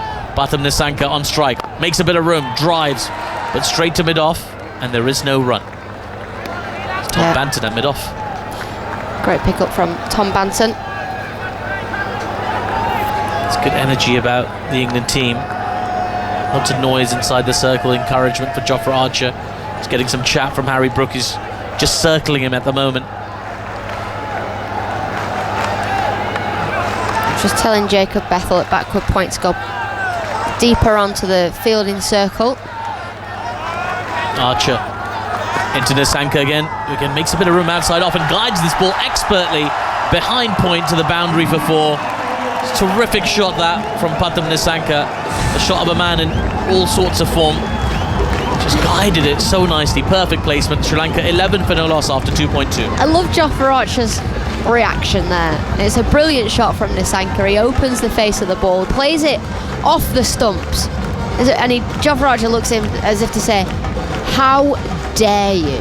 How dare you? If this one isn't a bouncer, Jofra Archer's not a real fast bowler. Well, he did play this shot quite a few times against Nathan Ellis when in that famous win for Sri Lanka against Australia early in this tournament. As Archer is in, he goes full this time and down the leg side. Nissanka gets a little bit of bat on it and sends it to the fine leg boundary for 4. He's looking for something maybe a little bit squarer. Well, he'll take the fine one. Will Nissanka. Back-to-back boundaries for Sri Lanka. 15 for no loss after 2.3. Well, this was why I was never a fast bowler. He's gone for the knuckle ball, the slower ball. Jofra Archer down the leg side, gets whipped for 4. I'd have been too predictable, clearly, if I was a fast bowler. Yeah, Nissanka is in terrific touch at the moment. Fine leg and third inside the circle. It's the power plate, so only 2 fielders allowed in the deep backward square leg and deep mid-wicket. And now there's a long conversation about the field between Archer and Harry Brook, and now what he's doing is he's calling that deep backward square fielder inside the circle. So fine leg is staying in and deep backward point in position. So the implication being that this one's going to be outside off stump. Archer into Nissanka. Oh, he's flicked it away gloriously out towards mid-wicket, but there's a fielder there who takes the catch. What a catch from Overton there at mid-wicket, right on the boundary, and that is a big blow from England. Jofra Archer dismissing Pathum Nissanka. Sri Lanka's talisman in this tournament is on his way. 15 for 1 Sri Lanka. And goodness me, there's a change of atmosphere in the stadium here with that dismissal, Alex. Palakeli falling silent. Yeah, lovely from Jofra Archer. Frustrated with the previous 2 balls, obviously, but this time he goes pace on at the stumps. Nissanka just looking to flick the ball into the leg side, but there was a deep backward point and a deep mid-wicket, and he's picked out that deep mid-wicket fielder perfectly. He's barely had to move Jamie Overton. Well, Kusal Mendis walks out to the middle. Sri Lanka's wicket-keeper, also world-class batter. That is a big blow from England. We've got a low total to defend. That's a good start. As you say, Alex, pace on delivery, 150 kilometers per hour, that one. It's above 90 miles per hour. And well, it did for Nissanka. And then I'd argue sort of the all sorts that he's bowled. I know Moeen was saying he needs to be a bit more consistent, but the all sorts sort of got him that wicket in a way in that over. Yeah. You know? Yeah. Just not being predictable, mixing up his pace, mixing up his length. He sort of got where it got his man. Doing exactly the job his team need him to do. As Archer, yeah, he went for the 2 boundaries early in the over. If you're England, you can see the back of Pathum Nissanka after that, you'll take it. And Kusal Mendis just taking a moment, setting himself. Fine leg is back, as is the deep square leg. Archer into Kusal, who gets forward and defends in a classical manner back towards the bowler. There is no run. All of a sudden, there's a completely different vibe here at this game. Yeah, it starts with a slow ball there, Jofra Archer as well. Probably expecting pace on is Mendis. Just looking at that catch again, Overton's done really well because he's not a million miles away from the boundary sponge there, so good awareness of his position. And big celebration from Harry Brook and Sam Curran there, just both fist pumps and delight and smiles. Archer turns at the top of his run, and then he comes. It's on the pads, been flicked away to the fine leg boundary for 4. That's a poor delivery that from Jofra Archer. And Kusal gave it the treatment. He picks up a boundary to get off the mark. Sri Lanka 19 for 1 after 3 overs. Yeah, expensive over from Jofra Archer. Yes, he got the wicket, but 12 runs coming off it, all in boundaries and all in different areas. He just didn't quite get his line right there, Jofra Archer, to get himself out of the over.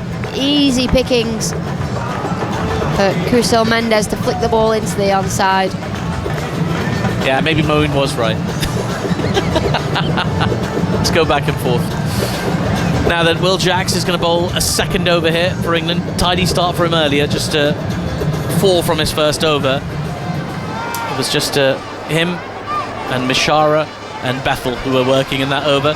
As Jax is in, this time the ball's turned to just behind square leg on the offside, shy from the fielder at the non-strikers end, but the batter comfortably home. Is that leg by? No, it's been given runs. 20 for 1 Sri Lanka after 3.1 overs. It's a intriguing contest this now, especially with that early wicket. You get the feeling this one's going to go down to the wire, because had Sri Lanka just gone on a tear in the power play, or even if they were sort of 40 for no loss, like you'd think, okay, this has the feel of a chase that's going to be done in 17 overs. But that early wicket of the in-form Nissanka has brought England back in this game. Fuller delivery from Jax is driven to mid-off. There is no run. Bowled really well to his field so far as Will Jax. Just conceded 1 boundary from his 8 balls, and that was due to some poor fielding from Jacob Bethel at cover. Here's Jax again. Chip back to the bowler, who's taken it. Yeah, it's a catch. He's gone. It's Kusal Mendes who's gone. He took it in such a nonchalant manner there, Will Jax, that I thought for a second it was a bump ball, but no, it's a wicket, and it's another big one. Kusal Mendes goes. Will Jax with a caught and bowled has a 2nd wicket in the power play for England. Sri Lanka 20 for 2. Well, Alex, what a turn that is. Yeah, it's such a soft dismissal, isn't it? Just looking, he was actually looking to turn the ball into the onside, was the wicket keeper, and he just patted the ball back to Will Jackson. This is exactly the start England needed. They've not got a massive total on the board. Sri Lanka only need 147, but they find themselves in a little bit of trouble here, something that they haven't done throughout this World Cup, throughout the first lot of group games, but that was a weak dismissal. Yeah, really was a soft one, and as I say, Will Jax took the catch, set himself, did it very professionally. It looked like a training drill, really. And of course the crowd fell silent. I think even they were there was a bit of disbelief about that dismissal here as Bhavan Ratanaika makes his way out to the middle. Also a very talented batter, but there'll be a bit of pressure on now. Sri Lanka 20 for 2 after 3.3, going at under a run a ball, and that required rate just starting to tick up a little bit, heading towards the 8 mark. A chance for England to squeeze here. They had their own disappointing power play earlier, did England. Now returning the favour. Jax into Ratanaika, who comes down the track. He's skied this, got a long way up in the air. Fielder sets himself underneath it and takes the catch. Will Jax is on a hat-trick. He's taken 2 and 2. Excellent catch from Tom Banton. Ratanaika goes first ball, and now Sri Lanka in all sorts of trouble. 20 for 3 after 3.4 overs. The atmosphere has completely changed here at Pallekele. What a stupid shot. Stupid shot. Will Jax, first ball, comes down the pitch. He tries to send it to the absolute moon. It goes straight up the chimney. A simple catch from Tom Banton. There was just absolutely no need for that. Now the game goes from Sri Lanka at the halfway stage being in control, having England right where they want them, to now virtually, we know how fragile this middle order could be for Sri Lanka, basically just giving them game. Yeah, it was poor from Bhavan Ratanaika. He's better than that. Batted well in Sri Lanka's previous game. Now he's headed to the dugout, and Dunith Wellalage, who played a terrific role for Sri Lanka with the ball earlier, is now required to play a big role with the bat as well. Kamil Mishara on 6 off 9 at the non-strikers and can hardly believe what's going on. Right now, Wellalagi's got to face a hat-trick ball from Will Jax. We've been waiting for the second hat-trick. There's been quite a few instances of bowlers on hat-tricks in this World Cup. We've not had another one yet, have we? No, it was West Indies, wasn't it, the first hat-trick? Here we go. Hat-trick ball here in Pallekele. Slip in place for Will Jax. In he comes to Wellalage, who defends this ball with a thick outside edge to backward point, and there is no run. Yeah, it's well bowled from Will Jax. It was Romario Shepherd who took that hat-trick, of course. Thank you, Daniel Norcross. He was sort of mouthing it to me, but I couldn't work it out because he had the cans on it. You got to be exaggerated with your mimes. Here's Jax in full and flicked out towards just wide of mid-on really for a single. It's really good over that from Will Jax. Just the 2 runs coming from it, but more crucially 2 big wickets. Kusal Mendes and Bhavan Ratanaika in consecutive balls Will Jaggs. See, that's why I'd have him in my power play every single time. There you go. Terrific stuff. 21 for 3 Sri Lanka after 4 overs, chasing a target of 147. Yeah, there's definitely a bit in this surface. I think Jofra Archer's going to bowl his third as well inside this power play. It's very similar tactics to what Sri Lanka did in the first innings when they were on top of the game. They didn't feel like they needed to change things up. Well, England are on top of the game here, so they don't need to change things up. Yeah. Just thinking about qualification as well. If Sri Lanka do lose this game, and their fate won't be decided until the final game of the group against Pakistan, back here in Kandy on Friday? I think we're back on Friday. Friday. Yeah, because Thursday in Colombo, we're doing a lot of miles actually. We're going from here to Colombo to do one game on Thursday to come back here on the Friday. And then who knows? Archer in for his third over. Walalage defends to backward point, no run. And I like this from Harry Brook. Just keep Archer going. Well, we've got a Team Pakistan here, because obviously if Pakistan get through to the semi-finals, then we'll stick potentially around, final, then we stick around. If not, we're on our bikes. So, come on, Pakistan. Other teams are available. 7 of them in this competition. You can support who you want. You can support who you want. You absolutely can. I'll tell you what, a lot of the Sri Lankan supporters miffed at the performance from their batter so far as Archer comes in. Walalage looking for a ramp shot, steps across his stumps, exposing all of them, and lucky for him that ball bounces over them through to the keeper. I don't know about the shot selection here, Alex, but it's not been convincing from Sri Lanka. It's not at all. I think I'm just trying to compare the games with Sri Lanka and what? Well, Daniel's mentioning that Dunith Walalage has been promoted up the order. Archer into Walalage as well, who guides this ball to deep backward point. In fact, it's a fielder who's a sort of square third. Phil Salt there makes an acrobatic stop, a single taken. So I guess the point Daniel's sort of subtly making there is that he's been promoted up the order, perhaps to make the most of the power play, play some big shots, things like that. But I would argue at this point you got to stabilise a little bit.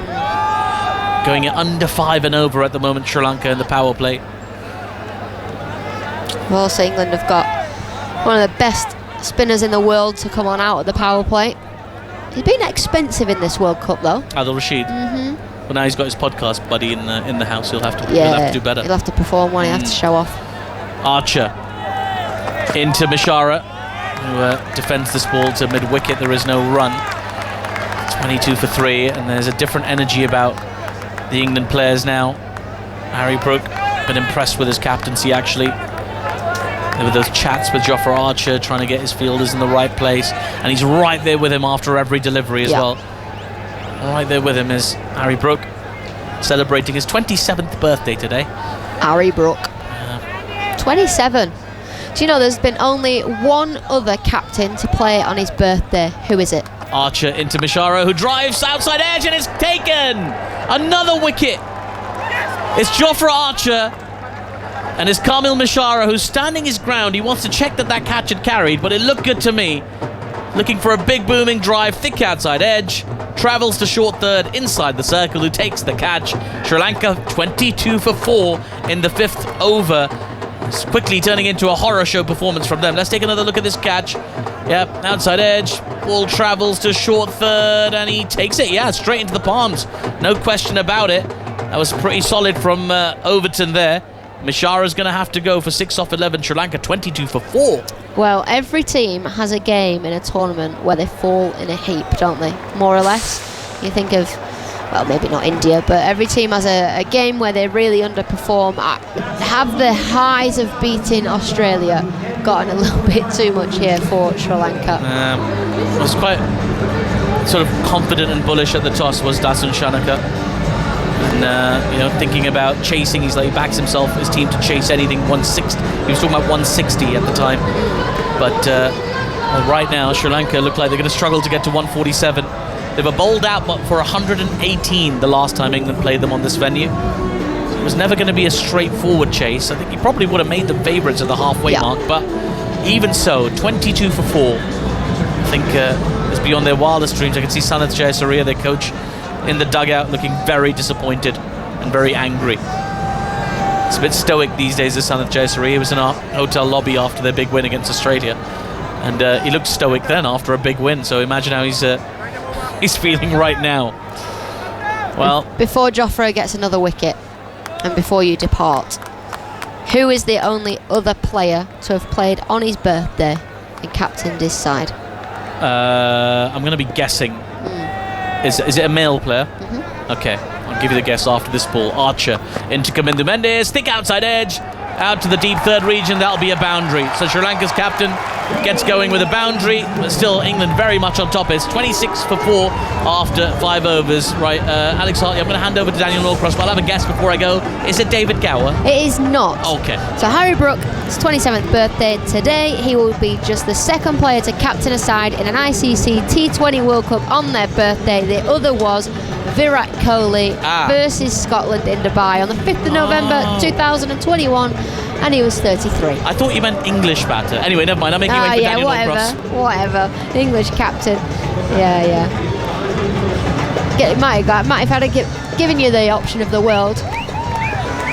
Yeah, I don't think that was a very easily gettable question myself. Right. Sri Lanka 28 runs behind par on Duckworth Lewis. We have a match as in comes Jacks. It's cut through backward point for 4. So 2 balls ago, Sri Lanka are in the complete doldrums now. They've picked up a couple of boundaries. 30 for 4. Well, Alagay, who's been promoted from 8 to 5 to keep on making the most of the power play. They are playing fearlessly in the way that Harry Brook wanted them to. Ratnayaka charging at his first ball. It's not been as effective as they might have liked it to be, as Jacks, who's picked up 2 wickets, is in now. Goes on the sweep. He's going to get more runs. He's got it fine down to the boundary. 3 fours in 3 balls. A crowd come to life. And the required rate, which had got up to 8.2, is now back down to a very manageable 7.7. Now, a couple of other things, a couple of other bits of housekeeping to give you. We have now had 5 overs. This will be a result, even if the rain were to come in. Somebody is winning this game. Somebody's getting 2 points and is going clear at the top of the table after yesterday's washout. Jack's now under a little bit of pressure. His first 2 overs went for just 6 runs and he picked up a couple of wickets. But Alagay, who's come in at number 5 instead of number 8, is determined to make as much as he can out of this power play. There's 4 balls of it left. Jack's in again. He defends on the front foot. Matt Henry, BBC Sport writer on the website, has joined me. The lights have come on. I don't think anybody quite envisaged this scenario playing out as Jacks is in again. Down the wicket comes Alagay and he yorks himself. Ball squirts to square leg. No run. Just 2 more balls for England to have to bowl in the power play. Then they can bring on Adil Rashid, Liam Dawson. They can send the field back. Jacks just wants to get out of this over if he can.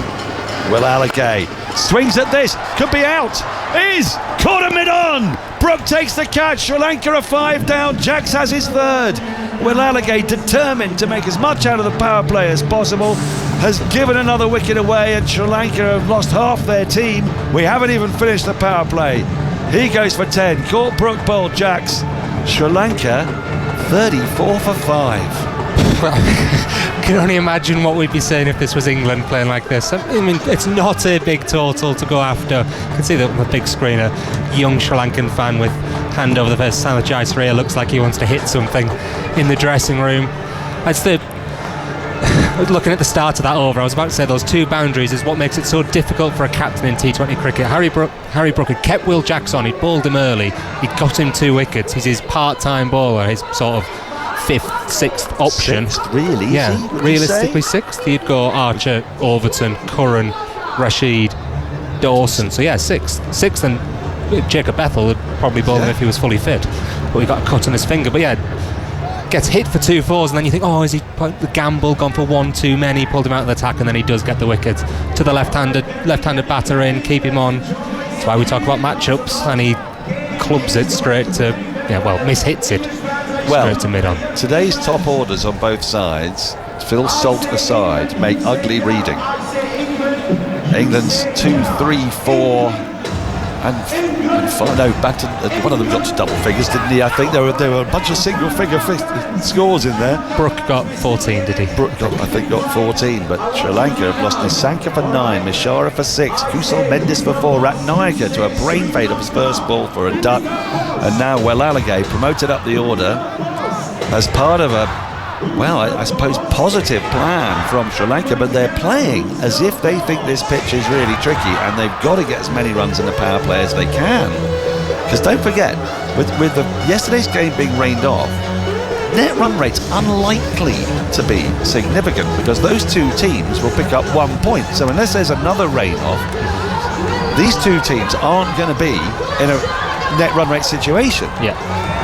And the weather forecast, as much as we can trust it, looks to improve a lot from tomorrow onwards, doesn't it? It does. Now, Dasun Shanaka, the skipper, has come to join Kamindu Mendis. He's known as a bit of a striker of the ball, but he's going to have to rate himself in, you'd think, as Sri Lanka got to build a partnership from somewhere. From 15 without loss, they've lost 5 for 19, and Will Jacks 3 for 14. He's bowled all of his overs in the power play. Archer's bowled 3 overs in the power play. We saw, as Alex Hartley mentioned, similar tactics from Sri Lanka when Lianake bowled 2 in the power play, Madhushanka bowled 3.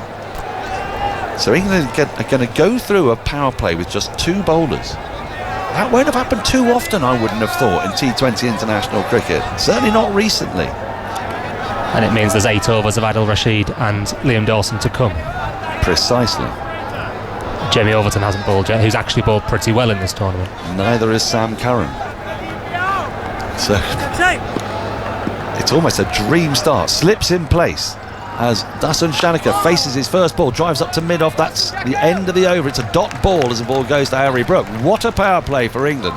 Sri Lanka finish it 34 for 5.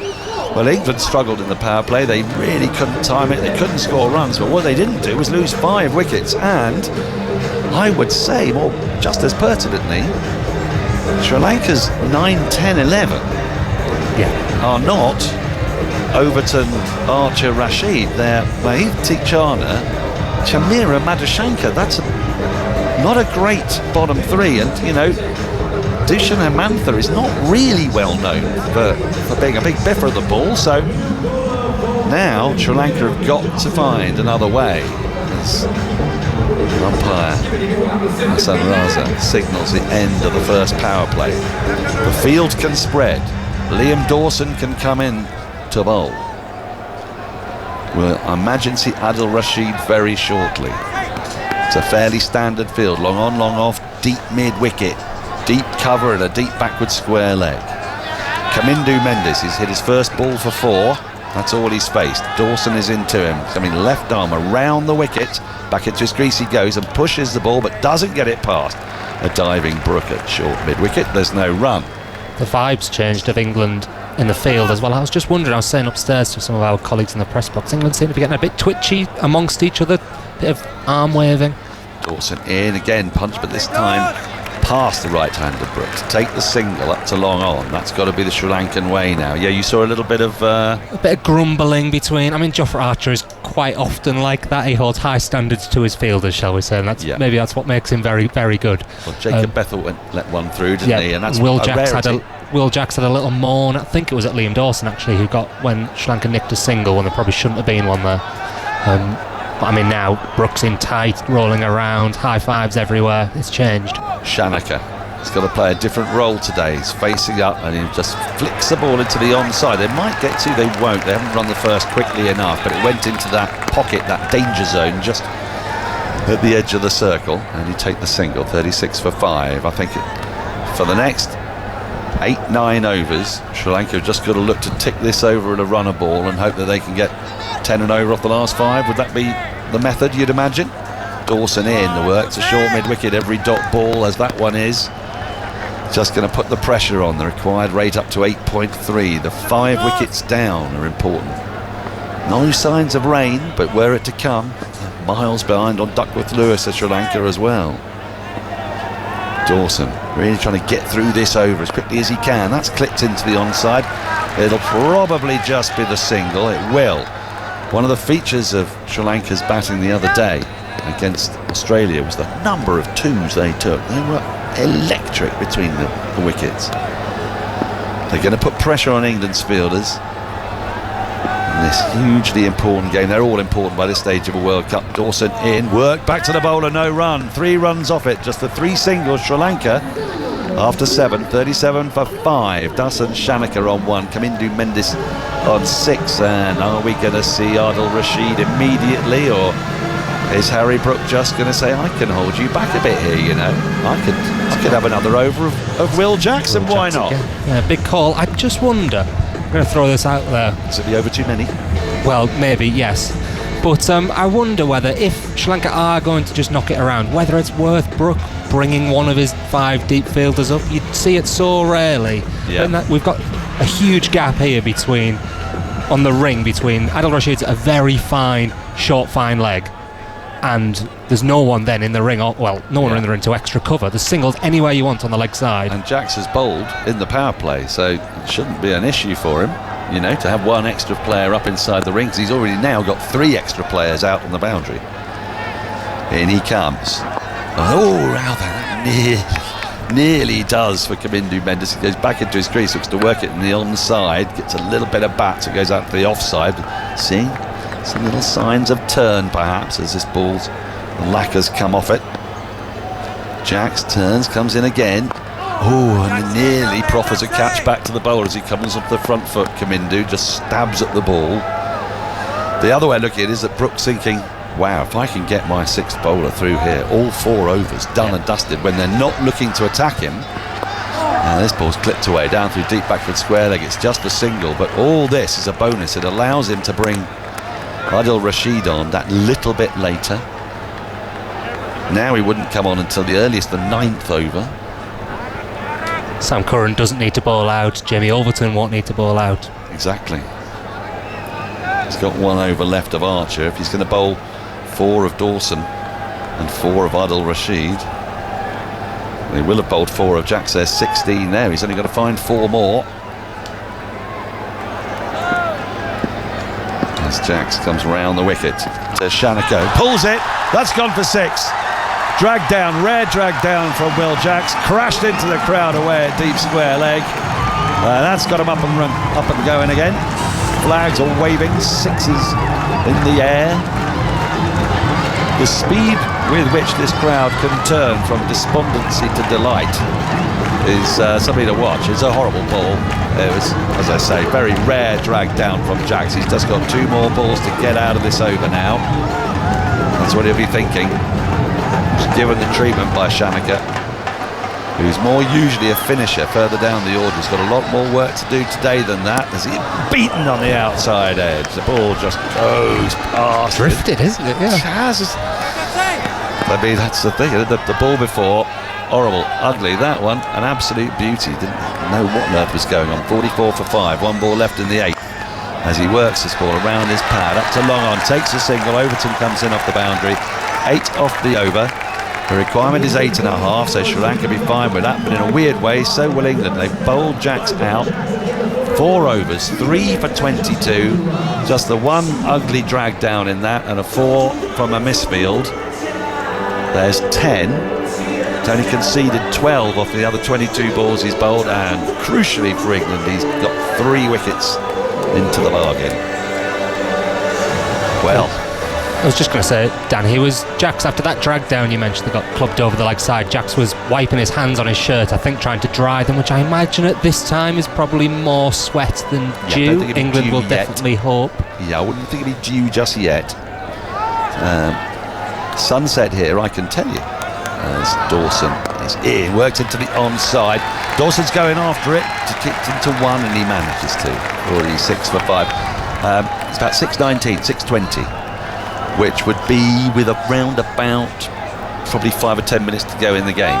Yeah. And then the due would come after that. So it shouldn't affect this game, barring rain and delays and coming back out. But no sign of that at the moment. Nice bluish skies, kind of mackerel clouds. Dawson into Kamindu, who can only work this ball round his front pad, straight to short mid-wicket. Brook, there's no run. Shanaka and Kamindu Mendes are the two finishers for Sri Lanka. And they've come in basically in the end of the power play. Unfamiliar roles for them. Dawson, left arm round the wicket. Shanaka goes big. And Mendes, I should say, out over deep mid-wicket. It's gone all the way. All the way into the crowd. Wasn't an enormous lot wrong with that ball, just a little fuller than the others. And that's the danger for England as the 50 comes up. 52 for 5. These two are perfectly capable of clearing the boundaries. Kamindu Mendes has done it against England before, didn't he? He did it in Test match cricket, and now the worry is he does it in T20 cricket. That 2024 summer, wasn't it, when he went 100, 100, 100. It's a brilliant performance, so he can definitely bat. 95 needed off 69. Dawson in, chip back to it, gone! They've lost a 6. Kamindu Mendes, a huge wicket goes. A leading edge, back to the bowler, looking to turn the ball into the onside. Dawson is hit for 6, and then he responds with a wicket the very next ball, and that's a massive blow for Sri Lanka, because now England are into the bowlers. Sri Lanka, after 8.4, are 52 for 6. Very similar to the Kusal Mendes wicket we saw earlier, or as a mirror image, in that was a right-hander playing into the leg side to an off-spinner. This one a left-hander playing across the line into his leg side off a left-arm spinner of Liam Dawson. A bit early on the shot. We said earlier the pitch was a bit tacky, a bit stoppy maybe when we were criticising England. How good their score looks now, but I'm still not sure England batted particularly well. But well, Sri Lanka after 8.4 overs have hit 7 fours and 2 sixes. England only managed 11 fours and 4 sixes. Most of those were Phil Salt. He got 6 of the fours and 2 of the sixes. So, you know, they're hitting boundaries. They're showing incredible intent. They've hit 40 of their 52 runs have come in boundaries, but they've also lost. They've hemorrhaged wickets. And now Dushan Hemantha comes in at number 8. After that, there's the bowlers Tikshana, Chamira, Madhushankar. It's another left-hander, Hemantha. But now it's going to be tricky to take any kind of risk. And you can see Adil Rashid warming up down below us. He's going to be coming on in a minute. The 5th leading wicket taker in T20 international history. You're looking at me like I should know that off the top of my head, Dan. I think you're right. I think I am. I've got it in front of me, yeah. Have a little quiz. You can see if you can guess the other 4. Or no, may not be a guess. Dawson into Hemantha. He's going to face his first ball now. Goes back into his crease and just works the ball well up towards long on. He's run the first briskly, but he's not going to get a second. 53 for 6. So I tell you, Adil Rashid has taken 156 T20 international wickets. The man in 4th has 158, and the man in 2nd has 164. So he's not far away from them as Dawson is in. This is worked away, well squeezed away really to Adil Rashid at short fine leg. You might as well have kept hold of the ball because I think he's about to bowl. There's no run. 8 off the over, so still those occasional 6s. They're keeping Sri Lanka, well, give you the run rate there, but Matt Henry's got to go. He's got work to do. Alex Harley's got to get back on commentary. With Sri Lanka 53 for 6, requiring 147 to win in this, the second game of the Super 8s. The first was washed out yesterday between Pakistan and New Zealand. The winner of this game will go top of the group, and will know that if they win their next game, I think that guarantees they go through. I think that's the way the numbers work. As Alex Hartley rejoins us at the moment, England are in pole position for that, but Sri Lanka have got their skipper Dashan Shanaka there. It's because Sri Lanka have just given wickets away, left, right and centre. It's kind of amazing, isn't it? Right, Adil Rashid is in. He bowls a leg break that's just defended by Hemantha into the onside. This is where it's going to get really difficult for Sri Lanka. They can't afford just to sit on Rashid. No. But they've got to be skillful enough down the order to be able to keep the singles coming at the very least, even if they're not going to go for the big hit. There's a slip in place. Rashid's in. Oh, he didn't really know, didn't know if he's going to play that shot in the end. Eventually puts a bit of bat on it, rolls it up to Overton at long on. Brings Shanaka back on strike. the skipper. Got to take it deep here somehow, Alex Hartley. Well, the run rate's fine. You only need 8.5 and over. It's not a problem. No. But they're 6 down. And no one's found it easy to hit around today, as this next ball is just pushed into short extra cover. So what he could do with that. Dasun Shanaka, a ball that's a top spinner perhaps, just came on to him. Pushed out into the offside. And there is no run. In comes Rashid. Still got that slip there. He's gone. Oh, he's dragged that down a bit. This could be 4. No, it's going to be fielded on the deep backward square leg or long leg boundary. Throw comes in. Bit of a slippy, slidey stop, that one. Just a few misfields and fumbles there. Sam Curran this time. He's usually got very safe hands. They pick up a couple. 56 for 6. Thought you were going to make an excuse for his misfield then, being a Surrey boy, you know. I'm not like that. As this is pushed to short extra cover, no run. Now, although I would point out that 3 of the wickets to fall today have come from Surrey's Will Jacks bowling in the power play, but bowled very well. Did bowl very well. He did. I will give you that. Last ball of the 10th, and then we'll be halfway through Sri Lanka's chase of 147. Rashid in. Down the wicket comes Shanaka, which is a risky move in the end. Abdul Rashid sees him coming, he just pushes the ball into the onside. There's no run. That rate has gone up above 9. 6 wickets are down, 10 overs remain. Sri Lanka 56 for 6. What a dramatic day we've had. Alex Hartley, I'm not going to say did we misread the pitch. We asked about the pitch, but are we getting our answer now? Well, I'm making way for Atif Nawaz. I keep thinking about this, Dan, and I'm trying to think back to all the other games that we've done here, and maybe the 1 or 2 batters that managed to get runs when no one else did were just batting really well. I don't know, I'm trying to figure it out, to be honest with you. Look, there's been some poor shots from Sri Lanka, there was some poor shots from England as well, but Phil Salt's knock is looking increasingly the anomaly. Anomaly. Speak. Anomaly. Nom. Are you hungry? I can't speak. I can't speak. Right, Liam Dawson's about to come in for his 3rd over. Sri Lanka need 91 from 60 to win this game. Dawson in. Hamantha drives down towards long off for a single. Right, now Daniel introduced a really interesting thread and then just disappeared, really, because he talked about the top wicket takers in the history of T20 international cricket. I reckon I know some of these. Okay. So, Adil Rashid's at 5, right? Number 1 has got to be Rashid Khan. Is that correct? It is correct. Okay. He could end up with 1,000 wickets, couldn't he? The other two, I'm pretty sure there's 2 New Zealand players in the top 5. Am I correct? Okay, I'll work out who they are in a second. As Dawson in, swept fine. Excellent stop at short fine leg. Sam Curran there threw himself at the ball, and if the ball had got past him, it would have gone for 4, but it didn't, so they get a single, 58 for 6. I'm going to say Ish Sodhi. Who's the other New Zealander? Ish Sodhi's at 3, so we need New Zealand at number 2. Can't and we even need get the in number their 4. team at the minute. Dawson into Hamantha, who punches this ball past a diving Dawson, who gets a hand to it, but they still pick up a single down to long on. Who's the other New Zealander? Not Santner. That would have done it. Alright, okay, it'll come to me in a minute. And then at number 4, is it Mustafizur Rahman? It is Mustafizur Rahman. The Fizz. The Fizz. Number 4. Alright, I'm just missing one. I'll get there in a minute. Dawson into Dasun Shanaka. Full pounded back over the head of Liam Dawson on the bounce for 4. Terrific shot that from the Sri Lankan captain. 63 for 6 after 10.4. Yeah, lovely shot from Shanaka. Just keeping that run rate ticking over as well. 7 runs coming off this over with 2 balls to spare. They've got to get their 9 off this one. Put Liam Dawson under a little bit of pressure.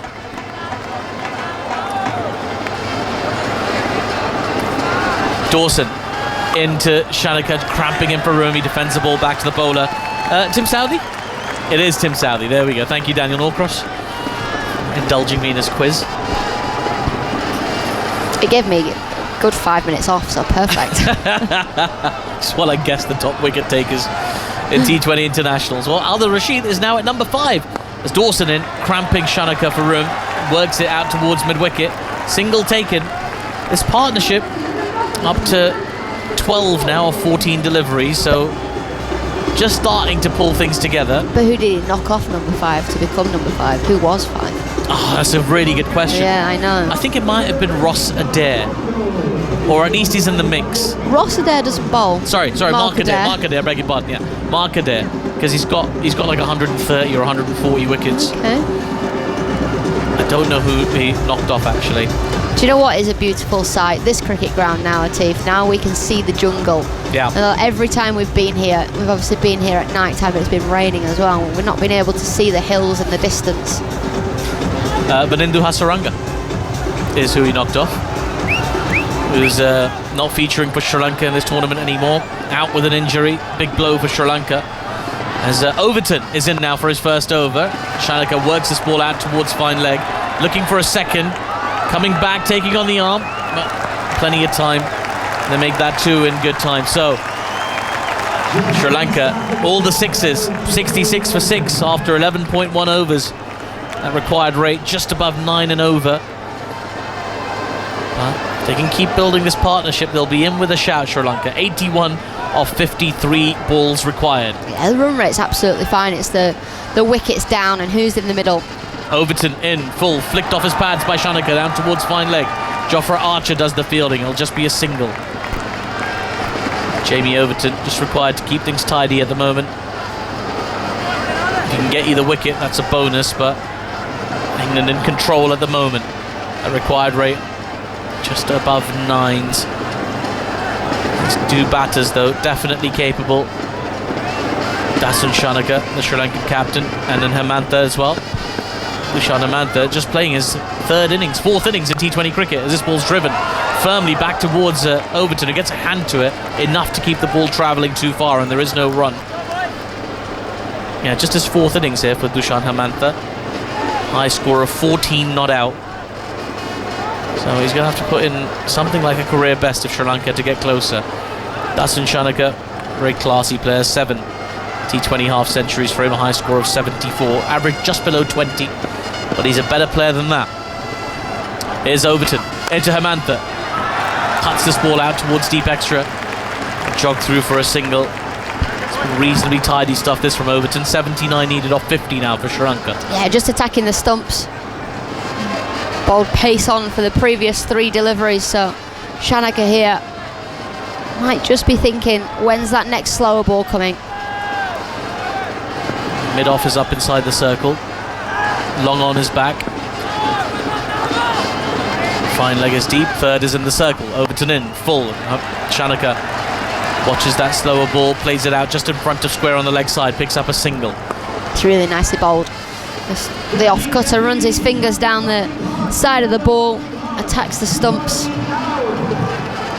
It's like nice little dibbly-dobblers, that one. It's up to 9.5 and over, the run rate required. Sri Lanka have got 2 more games coming up after this. One against New Zealand, and then the final game of the Super 8 stage against Pakistan. Overton to Hemantha, who looks for a pull shot. Oh, he's hit wicket. Oh, he's knocked his own bails off. Oh, Hemantha, what have you done? Looking to play a pull shot, loses his balance and knocks his bails off the stumps. It's a hit wicket. I can't remember the last time I saw a hit wicket, but we've seen one here in Pallekele today. A 7th wicket goes down for Sri Lanka, 69 for 7. The crowd here are stunned. There is a stunned silence about this place. That was really poor from Dushan Hemantha. Really poor, really. Just tapped the top of the bails with the face of his bat. Well, it's the pull shot. He's swizzled round. He's not got hold of the ball, and he's almost done a 360, but as he's swizzling round, his bat just drops and it hits the stumps. I mean, that is a little bit village. A hit wicket in a World Cup match in the Super 8 stage. Well, I never. 69 for 7. Dushan Hemantha goes for 5 from his 8 deliveries. And the silence that fell upon the stadium, it was a moment of realization as well, because it happened. I don't think he realized straight away until he saw Jamie Overton just sort of jumping about, celebrating in front of him. Jamie Overton also put his arm up to celebrate and then was like, huh? What? How'd those bails come off? What's just happened?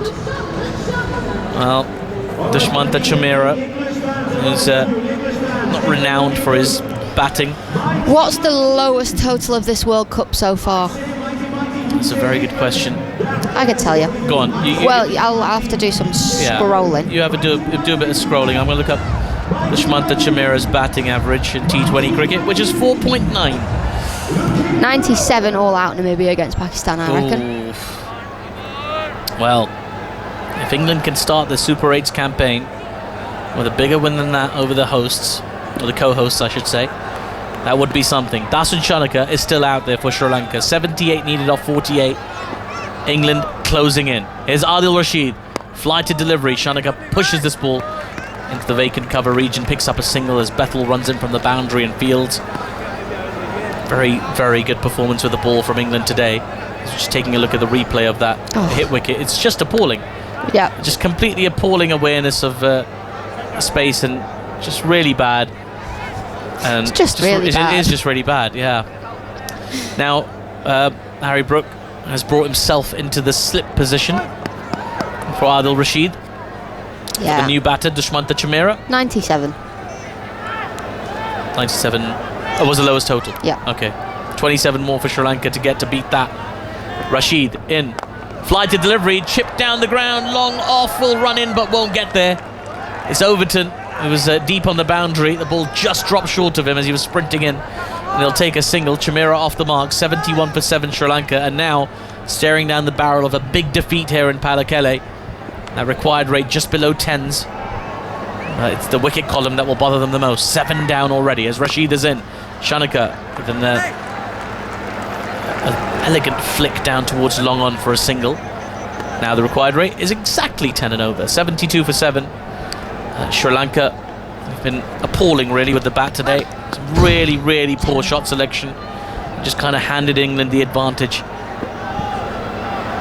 As Rashid is into Chameera. This is short and wild and it's been left alone down the leg side. It's been signalled a wide. But Adil Rashid just said sorry. I feel like of all the shots that have been attempted by Sri Lanka, that was a ball that deserved a pull shot. Deserved to be sent into the stands, but no shot offered. Wide ball taken. Rashid in, this time Fuller and just dug out by the batter, middle of the bat, and then Adil Rashid was appealing. I don't know why. It was off the middle of the bat. Yeah. Well, if you don't ask, you don't get. And we're going to see this one on the replay. Bang out the middle of the bat. His foot was miles away from it. Chameera on strike. Rashid fly to delivery, strikes the pad, but outside the line of leg stump. So no run there.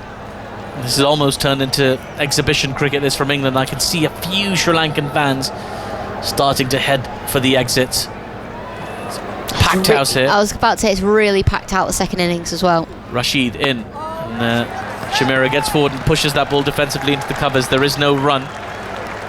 Very good over that from Adil Rashid. Just 4 runs from it. And Sri Lanka 73 for 7. They need 74 from 42 balls. Required rate up at 10.5 and over.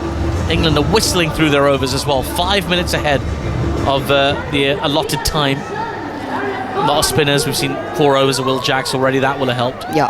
But then we have also seen 7 wickets fall. So that's 7 batters going to and from the dugout. Well, you get that time added on as well. Yeah. They're whistling through here. The sun begins to set here in Kandy. See the mountains in the distance covered in clouds. White puffy clouds, not any dangerous cirrus clouds. Will Jacks, what a game for him. 3 for 22 from his 4 overs. Enjoying the action, satisfied with his work today. Now, it'll be Jamie Overton to bowl the next over. Figures of 1 for 5 from his 1 so far. Sri Lanka's captain, Dasun Shanaka, on strike as Overton bowls. Shanaka's tried to pull this. It's gone straight up in the air. Chance for a catch. No, it falls short of Jofra Archer running in from fine leg. Well, moral victory there for Overton, inducing the false shot, but Shanaka survives. He takes a single. 74 for 7 off 13.1. Some would say perfectly placed. It nearly, very, very nearly hit Spider Cam as well. That'd be a dead ball, wouldn't it? Yeah. Yeah. That's the best escape that from being caught off a skyer is when Spider Cam comes to your rescue. Now, Overton at the top of his run, just waiting for Dushmantha Chameera to be ready to face, and now he is. As Overton bowls, Chameera wrapped on the pads, but got a little bit of an inside edge on that, which is the only reason there wasn't an appeal for LBW. He looks very uncomfortable Looks every bit as average at the moment, Dushmantha Chameera. Yeah, he really does. He really, really does. It's just now a case of just England being patient, not trying to force things, clean up the tail. Jamie Overton doing that really nicely, just attacking the stumps, not overcomplicating things. He does have a best score of 24 not out in T20 internationals. There's Chameera. Overton in again, short ball, he just fends that off, does Chameera. Taking evasive action, really, just happened to get a little bit of his bat handle on it as the ball floated on the bounce to Gully. There is no run. Oh, fearsome delivery. Was it off the bit of gloves on there, maybe? Yeah, punched it. Ooh, bit of shoulder on there as well. Bit of everything. But not enough cricket bat. No, and it certainly didn't carry. England are rampant here at the moment. And Pallekele as Overton into Chameera. Again, gets a little inside edge onto his pads. Gosh, this is hard to watch, isn't it? It's really, it's tough going, really, because Chameera and Overton is a bit of a mismatch, to be fair. Sri Lanka are in trouble. 73 needed off 38. It's like when you've got a really competitive parent in the garden. Yeah. And they just keep making you look stupid, yeah. Whether it be with football or like if you're playing football with your mum or dad, your dad just keeps lobbing it through your legs and going, Megs, Megs, Megs. And there's nothing you can do about it because you're like a 4-year-old kid. Oh dear. Overton into Chameera. Again hits him on the pad, but he gets it to trickle fine down towards fine leg. So he'll take a leg by, and I feel like he'll be praying that Shanaka can also take a single on the final ball of this over, so he doesn't have to face too much more of this. I think everyone in the ground's praying that there's a single. And they're going to go have a chat, and I think that chat was very clear. Run. Now, I love that Chameera, the non-strikers, is giving Shanaka some advice. There's like, was just gripping a little bit in the surface. Well, to be fair, good advice. It is. It is. Those slower balls are doing a little bit. Well, Shanaka's on 24 off 22. She knows what the ball's doing, does the Sri Lankan captain. It's a tough equation, though. 72 needed off 37 as Overton into Shanaka. Makes a bit of room, goes after this, clobbers it down the ground, all the way for 6. That's a big 6 down the ground. A shot of defiance there from the Sri Lankan captain. He moves on to 30 off 23. Sri Lanka 81 for 7. They need 66 off the final 6 overs to win this game. It's a great shot. A great shot from the skipper. Just clears his front leg, shimmies outside the leg stump a tiny little bit, bangs the ball back down the ground. And they needed that, Sri Lanka. You can hear the crowd now are up and about. Everybody was silent. Jamie Overton says, yeah, great shot. And it was. Off the stumps, decent delivery, pace on for Overton. And, well, you're going to take a drink now, the players. 14 overs into this innings. 81 for 7 Sri Lanka. It's been poor already. The top 4 dismissed for single-figure scores. 9-6-4-0. Sounds like a country code in these parts. And then Walalage, 10. Kamindu Mendes 13, and really the only resistance coming from the captain Dasun Shanaka. 30 off his 23 so far. Dushan Hamantha had the dubious distinction of being the first player to be hit wicket in this World Cup. I wonder if that's the only hit wicket in the history of World Cups. I've got to look this up, Alex. I've got to know this. How would you find that out? I wouldn't even know, and I can't even ask Hypercourse because I'm not on Twitter anymore. Oh, yeah. Well, if Hypercourse listening, they could get in touch with me, I suppose. Oh, that's true. That is true. Hit wicket. But yeah, England having a drink now. Sri Lanka with the coach out there just having a chat. I mean, there's not much Sri Lanka can do from here. They more or less need 2 a ball. They need an 11 and over. It'll be 12 and over before we know it. There's too much for the captain to do. At the halfway stage, I'm looking forward to hearing Harry Brook actually at the end of the game, because at the halfway stage I thought England were probably about 15 shy of where they needed to be, and I thought they'd given Sri Lanka a sniff, but the way they bowled in the power play, they were like, we might not have got enough on the board, but we've got enough to bowl at, and there's a difference. There's been a few hit wickets in World Cups, but I think this is taking into account like qualifiers and things as well. But Hardik Pandya was hit wicket against England in 2022 in Adelaide. I don't remember that. At that World Cup, he was hit wicket. Mohammad Arfan of the UAE against Afghanistan in this World Cup. He was out hit wicket. Okay. Was he? Yeah, apparently. Oh, I don't remember that one either. There you UAE versus Afghanistan didn't watch stick that in the one. memory. Yeah. AB de Villiers in 2010 was out-hit wicket against Australia in St. Lucia. Well, there you go. Misbah Huq in that final of the T20 World Cup at Lords was dismissed hit wicket against Sri Lanka. And David Ubuya was the first ever player to be out hit wicket in a T20 World Cup. He plays for Kenya, or played for Kenya, and his opponent was New Zealand. That was in Durban. So there we go. That's a complete list of hit wickets. Dushan Hemantha has become the 6th player to be out hit wicket at a T20 World Cup, men's T20 World Cup. There you go. Now then, Adil Rashid is in for his 3rd over. Still got a slip in place. Into Chimero, comes down the track and drives down to long off. Will take a single. And that's crowd like that single. Well, they get it. That's what he's got to do. Get Shanaka on strike, see if he can put a few big ones away. Take this game a little bit deeper. Keep Sri Lanka in with a chance. The required rate is of over 11 for Sri Lanka. As Rashid is into Shanaka, who pulls this ball out towards mid-wicket. Chance of a catch, it's taken. He's thrown it back into the field and the relay's been taken. Excellent work there from Jackson Banton. Will Jacks at mid-wicket, deep mid-wicket on the boundary, took the catch, was going to go over the boundary, so he chucked the ball back in. Banton collected it.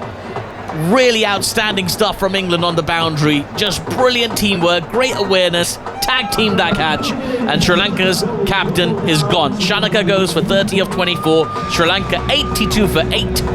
They need 65 more from 34 to win, which honestly, Alex, looks very, very unlikely. Yeah, very unlikely, won't happen. And Shanaka just looking to heave Adil Rashid into the leg side. Brilliantly done by Will Jacks. He's having to track backwards. Tom Banton goes to meet him. That is the perfect teamwork. We've seen it in this World Cup. We saw Babar Azam do it with Shaheen Shah Afridi early on in the tournament, and we've seen it there. These lads practice it all the time. They know the awareness. They know when they need to move, when they don't, but it's getting the timing right of you jump and you're throwing the ball to your teammate. Not only that, but it's also throwing it in the direction of your teammate. Brilliant bit of work by Will Jacks there. But ultimately, Tom Banton takes the catch. I know. I feel like there should be a different way to credit catches like that. I think eventually there will be, but for now... It'll be caught Jacks and Banton. Yeah. We get 0.5 catches each. There you go. Yeah, that would do, wouldn't it? Well, for now, the scoreboard will tell you that Banton took the catch. Adil Rashid takes another wicket. Is Dan Norcross going to be required? 2 wickets to go. 4 balls before Norcross comes back in. I tell you what, if another wicket falls, I might have to hand to him because I've got to go down and chat to some of the players. So, good luck. Yeah. Well, Rashid into Deekshana, who defends this ball into the offside. It was didn't it look like he was going to leave that then? It was a nervy-looking defensive shot. That was. He didn't commit to it until the very last second. Looking at that pull shot again. Terrific stuff from Jackson. Just made it look so easy. You know what was really impressive about that was the throw from Jacks to Banton as Rashid is in once more, driven beautifully by Deekshana out towards deep extra cover and a sliding. Stop it! Terrific sliding stop it! Jacob Bethel. Is he having me on? They managed to get back for 2. That is absolutely outrageous. Yeah, it was very good. Jacob Bethel. I'm sorry, you can't be doing that. That's unbelievable from Jacob Bethel. Here's Rashid in. And Deekshana defends on the front foot into the covers. There is no run. It's been very, very good, this performance for England. Just going back to that relay catch. The catch. So he took the catch and then he had to judge his throw to Banton, and he was doing it with his wrong hand. Yeah. So he just had to flick it, but with the right amount of power and everything. And just nailed it, Will Jacks. As Rashid is in. Outside edge. Goes through the vacant third region. Archer's giving chase. The ball slowing up on the outfield a touch. They should get back for 2. They do. So, a couple of runs to finish that over, but England are closing in on victory in their first Super 8s match here. Sri Lanka 86 for 8. They need 61 from 30 to win this game. It would take something of a miracle at this point. But how good have England been today in the field and with the ball? Alex Hartley, tell us. And then to take you through to the end of this game, it'll be Daniel Norcross. Yeah, they've been good. They have been good. They needed it, didn't they? They needed a good power play, and Will Jacks, an absolute Brucey bonus for England today, bowling 4 overs on the bounce, taking 3 for 22. Has changed the game. You know, everybody that's come in has made an impact. Every bowler's got a wicket. But when they were halfway stage, we were saying before, they were probably shy. They were under the pump. They needed a good power play, and they had the perfect one. I mean, whenever you're taking wickets in a power play, You used to talk about when you get 3, it's impossible to win a game. Well, England took 5 in the power play. Dawson is going to bowl his 4th and final over, and he's into Chamiro, who's not got going, 3 off 9. And defends on the front foot, back to the bowler, no run. And look, I can't quite see a scenario in which net run rate is going to be that significant, owing to the fact that, thank you, one game was actually rained off yesterday, so that makes 2 teams with 1 point. So really, Chamira's just got to try and swing for the hills, which he hasn't done there. He's just come down the wicket and pushed the ball into a gap between point and extra cover, and they take an easy single. 60 needed from 28. Oh, ye of little faith. There would have been people listening to this broadcast who were convinced that England's batting performance was just symptomatic of their woes at the moment. And indeed, you know, listening to the way Harry Brook had said, he didn't want anybody to be getting out through a lack of fearlessness. Now they've gone for the little ramp. That's magnificent. It's going to run down towards the boundary. I don't think it'll make it there, as it will, because Sam Curran has slid with the ball onto the sponge. So, very handy little boundary there from Heath Chana. 56 needed off 27. He's just done the flipperoo up and over the left shoulder, flicking the tie out of the soup. And I mentioned the soup because I've just had a very lovely mushroom one upstairs. Nice. Very tasty it was too. And the chicken in mushroom sauce. Can't talk about food, Atif's fasting. Oh, sorry. But there should be some for him when he gets back. Just in time, 6:19 today. Dawson in, clipped into the onside, up towards Overton at long on. They take the single. 6 have come from the first 4 balls for the over. 55 needed from 26. When he leaves the room, or in 12 minutes, you can tell me all about it. I will. Very nice. One or the other. Dawson into Chamira. Comes down the wicket, clips it in the air, chips really. They should get 2 as it's gone into a little pocket, but far shy of the stumps. Oh, it's hit at the non-striker's end. I think he's home. Should Archer be. wants to have a look. So the throw was aiming, I think, at the stumps at the non-striker's end, and it just kept going all the way down towards the striker's end. But I mean, the requirement is about 2 a ball, so anything of that sort, he's home, fine. Keeps them in touch, 94 for 8. This is the last ball of Dawson's 4 overs. There's still another over of Rashid, another over of Archer. Will it be 2 overs of Overton, or will there be a bit of Sam Curran? Ooh, we've not had any. Not seen any Sam Curran. Any Sam Curran today. I think his slower balls would be effective on this surface as well. I think against 9 and 10. Yeah, but not a bad call, don't you think? Maybe rest him. Dawson into 3 to spell, he's got him! Bowled! Dancing down the wicket, Chamira. Didn't get to the pitch of the ball, didn't get to the ball. And the Zing Bales line up, the stumps are clattered. Sri Lanka have lost their 9th, they're on the brink, they're 94 for 9. Yeah, Dawson finishes his spell with 2 for as well, but that was a horrid heave. And we were saying the lowest score of this World Cup so far is 97. According to my notes, I am missing a game, India-Netherlands, but I'm back in Netherlands to have got. You're fine. Yeah, they did all right, didn't they? I think so, yeah. I don't think that was a 97. No, I think that was all 150-ish. Yeah, some words on Liam Dawson. 2 for 27 in 4. You're a left-arm spinner. This is his first World Cup. It's lovely for him, isn't it? Yeah, he's always sat on the bench, hasn't he? Yeah. It's good to see him get out there. 35 years young is the left-arm spinner. But he's just bowled really nicely today. Mixed up his pace, mixed up his lines, and yeah, he deserves that twofer.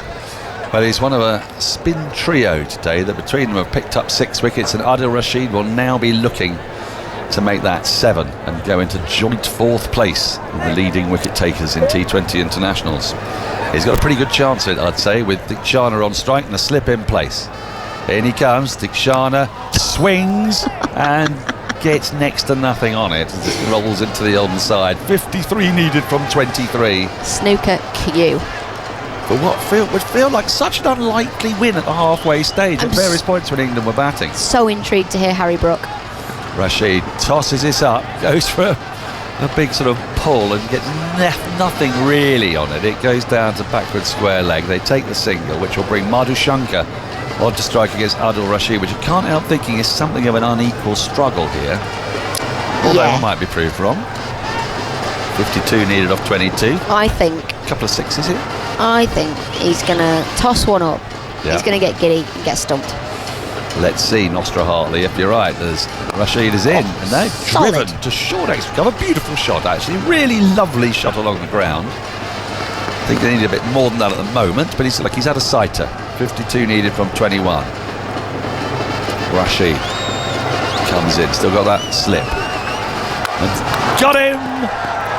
Bowled him! It's all over. Done with the googly. Madashanka went for the swing. He's missed it. And England have pulled off victory in their first game in the Super 8s by 51 runs. 7 wickets for the spinners. In the end, a dominant display with the ball. Felt like they'd had a really tough time with the batter at the halfway stage. 146 did not feel like enough. Local sages here. Russell Arnold, he thought 165 you need, surely. But it's turned out that it's 51 more needed than England actually did need, which is extraordinary, really. 3 wickets for Jackson, 2 for Dawson, 2 for Archer, 2 for Rashid, 1 for Overton. They haven't had to use all their spinners. And, well, they go top of the group. They've had a haltering, stuttering campaign, but they've come alive with a bang today.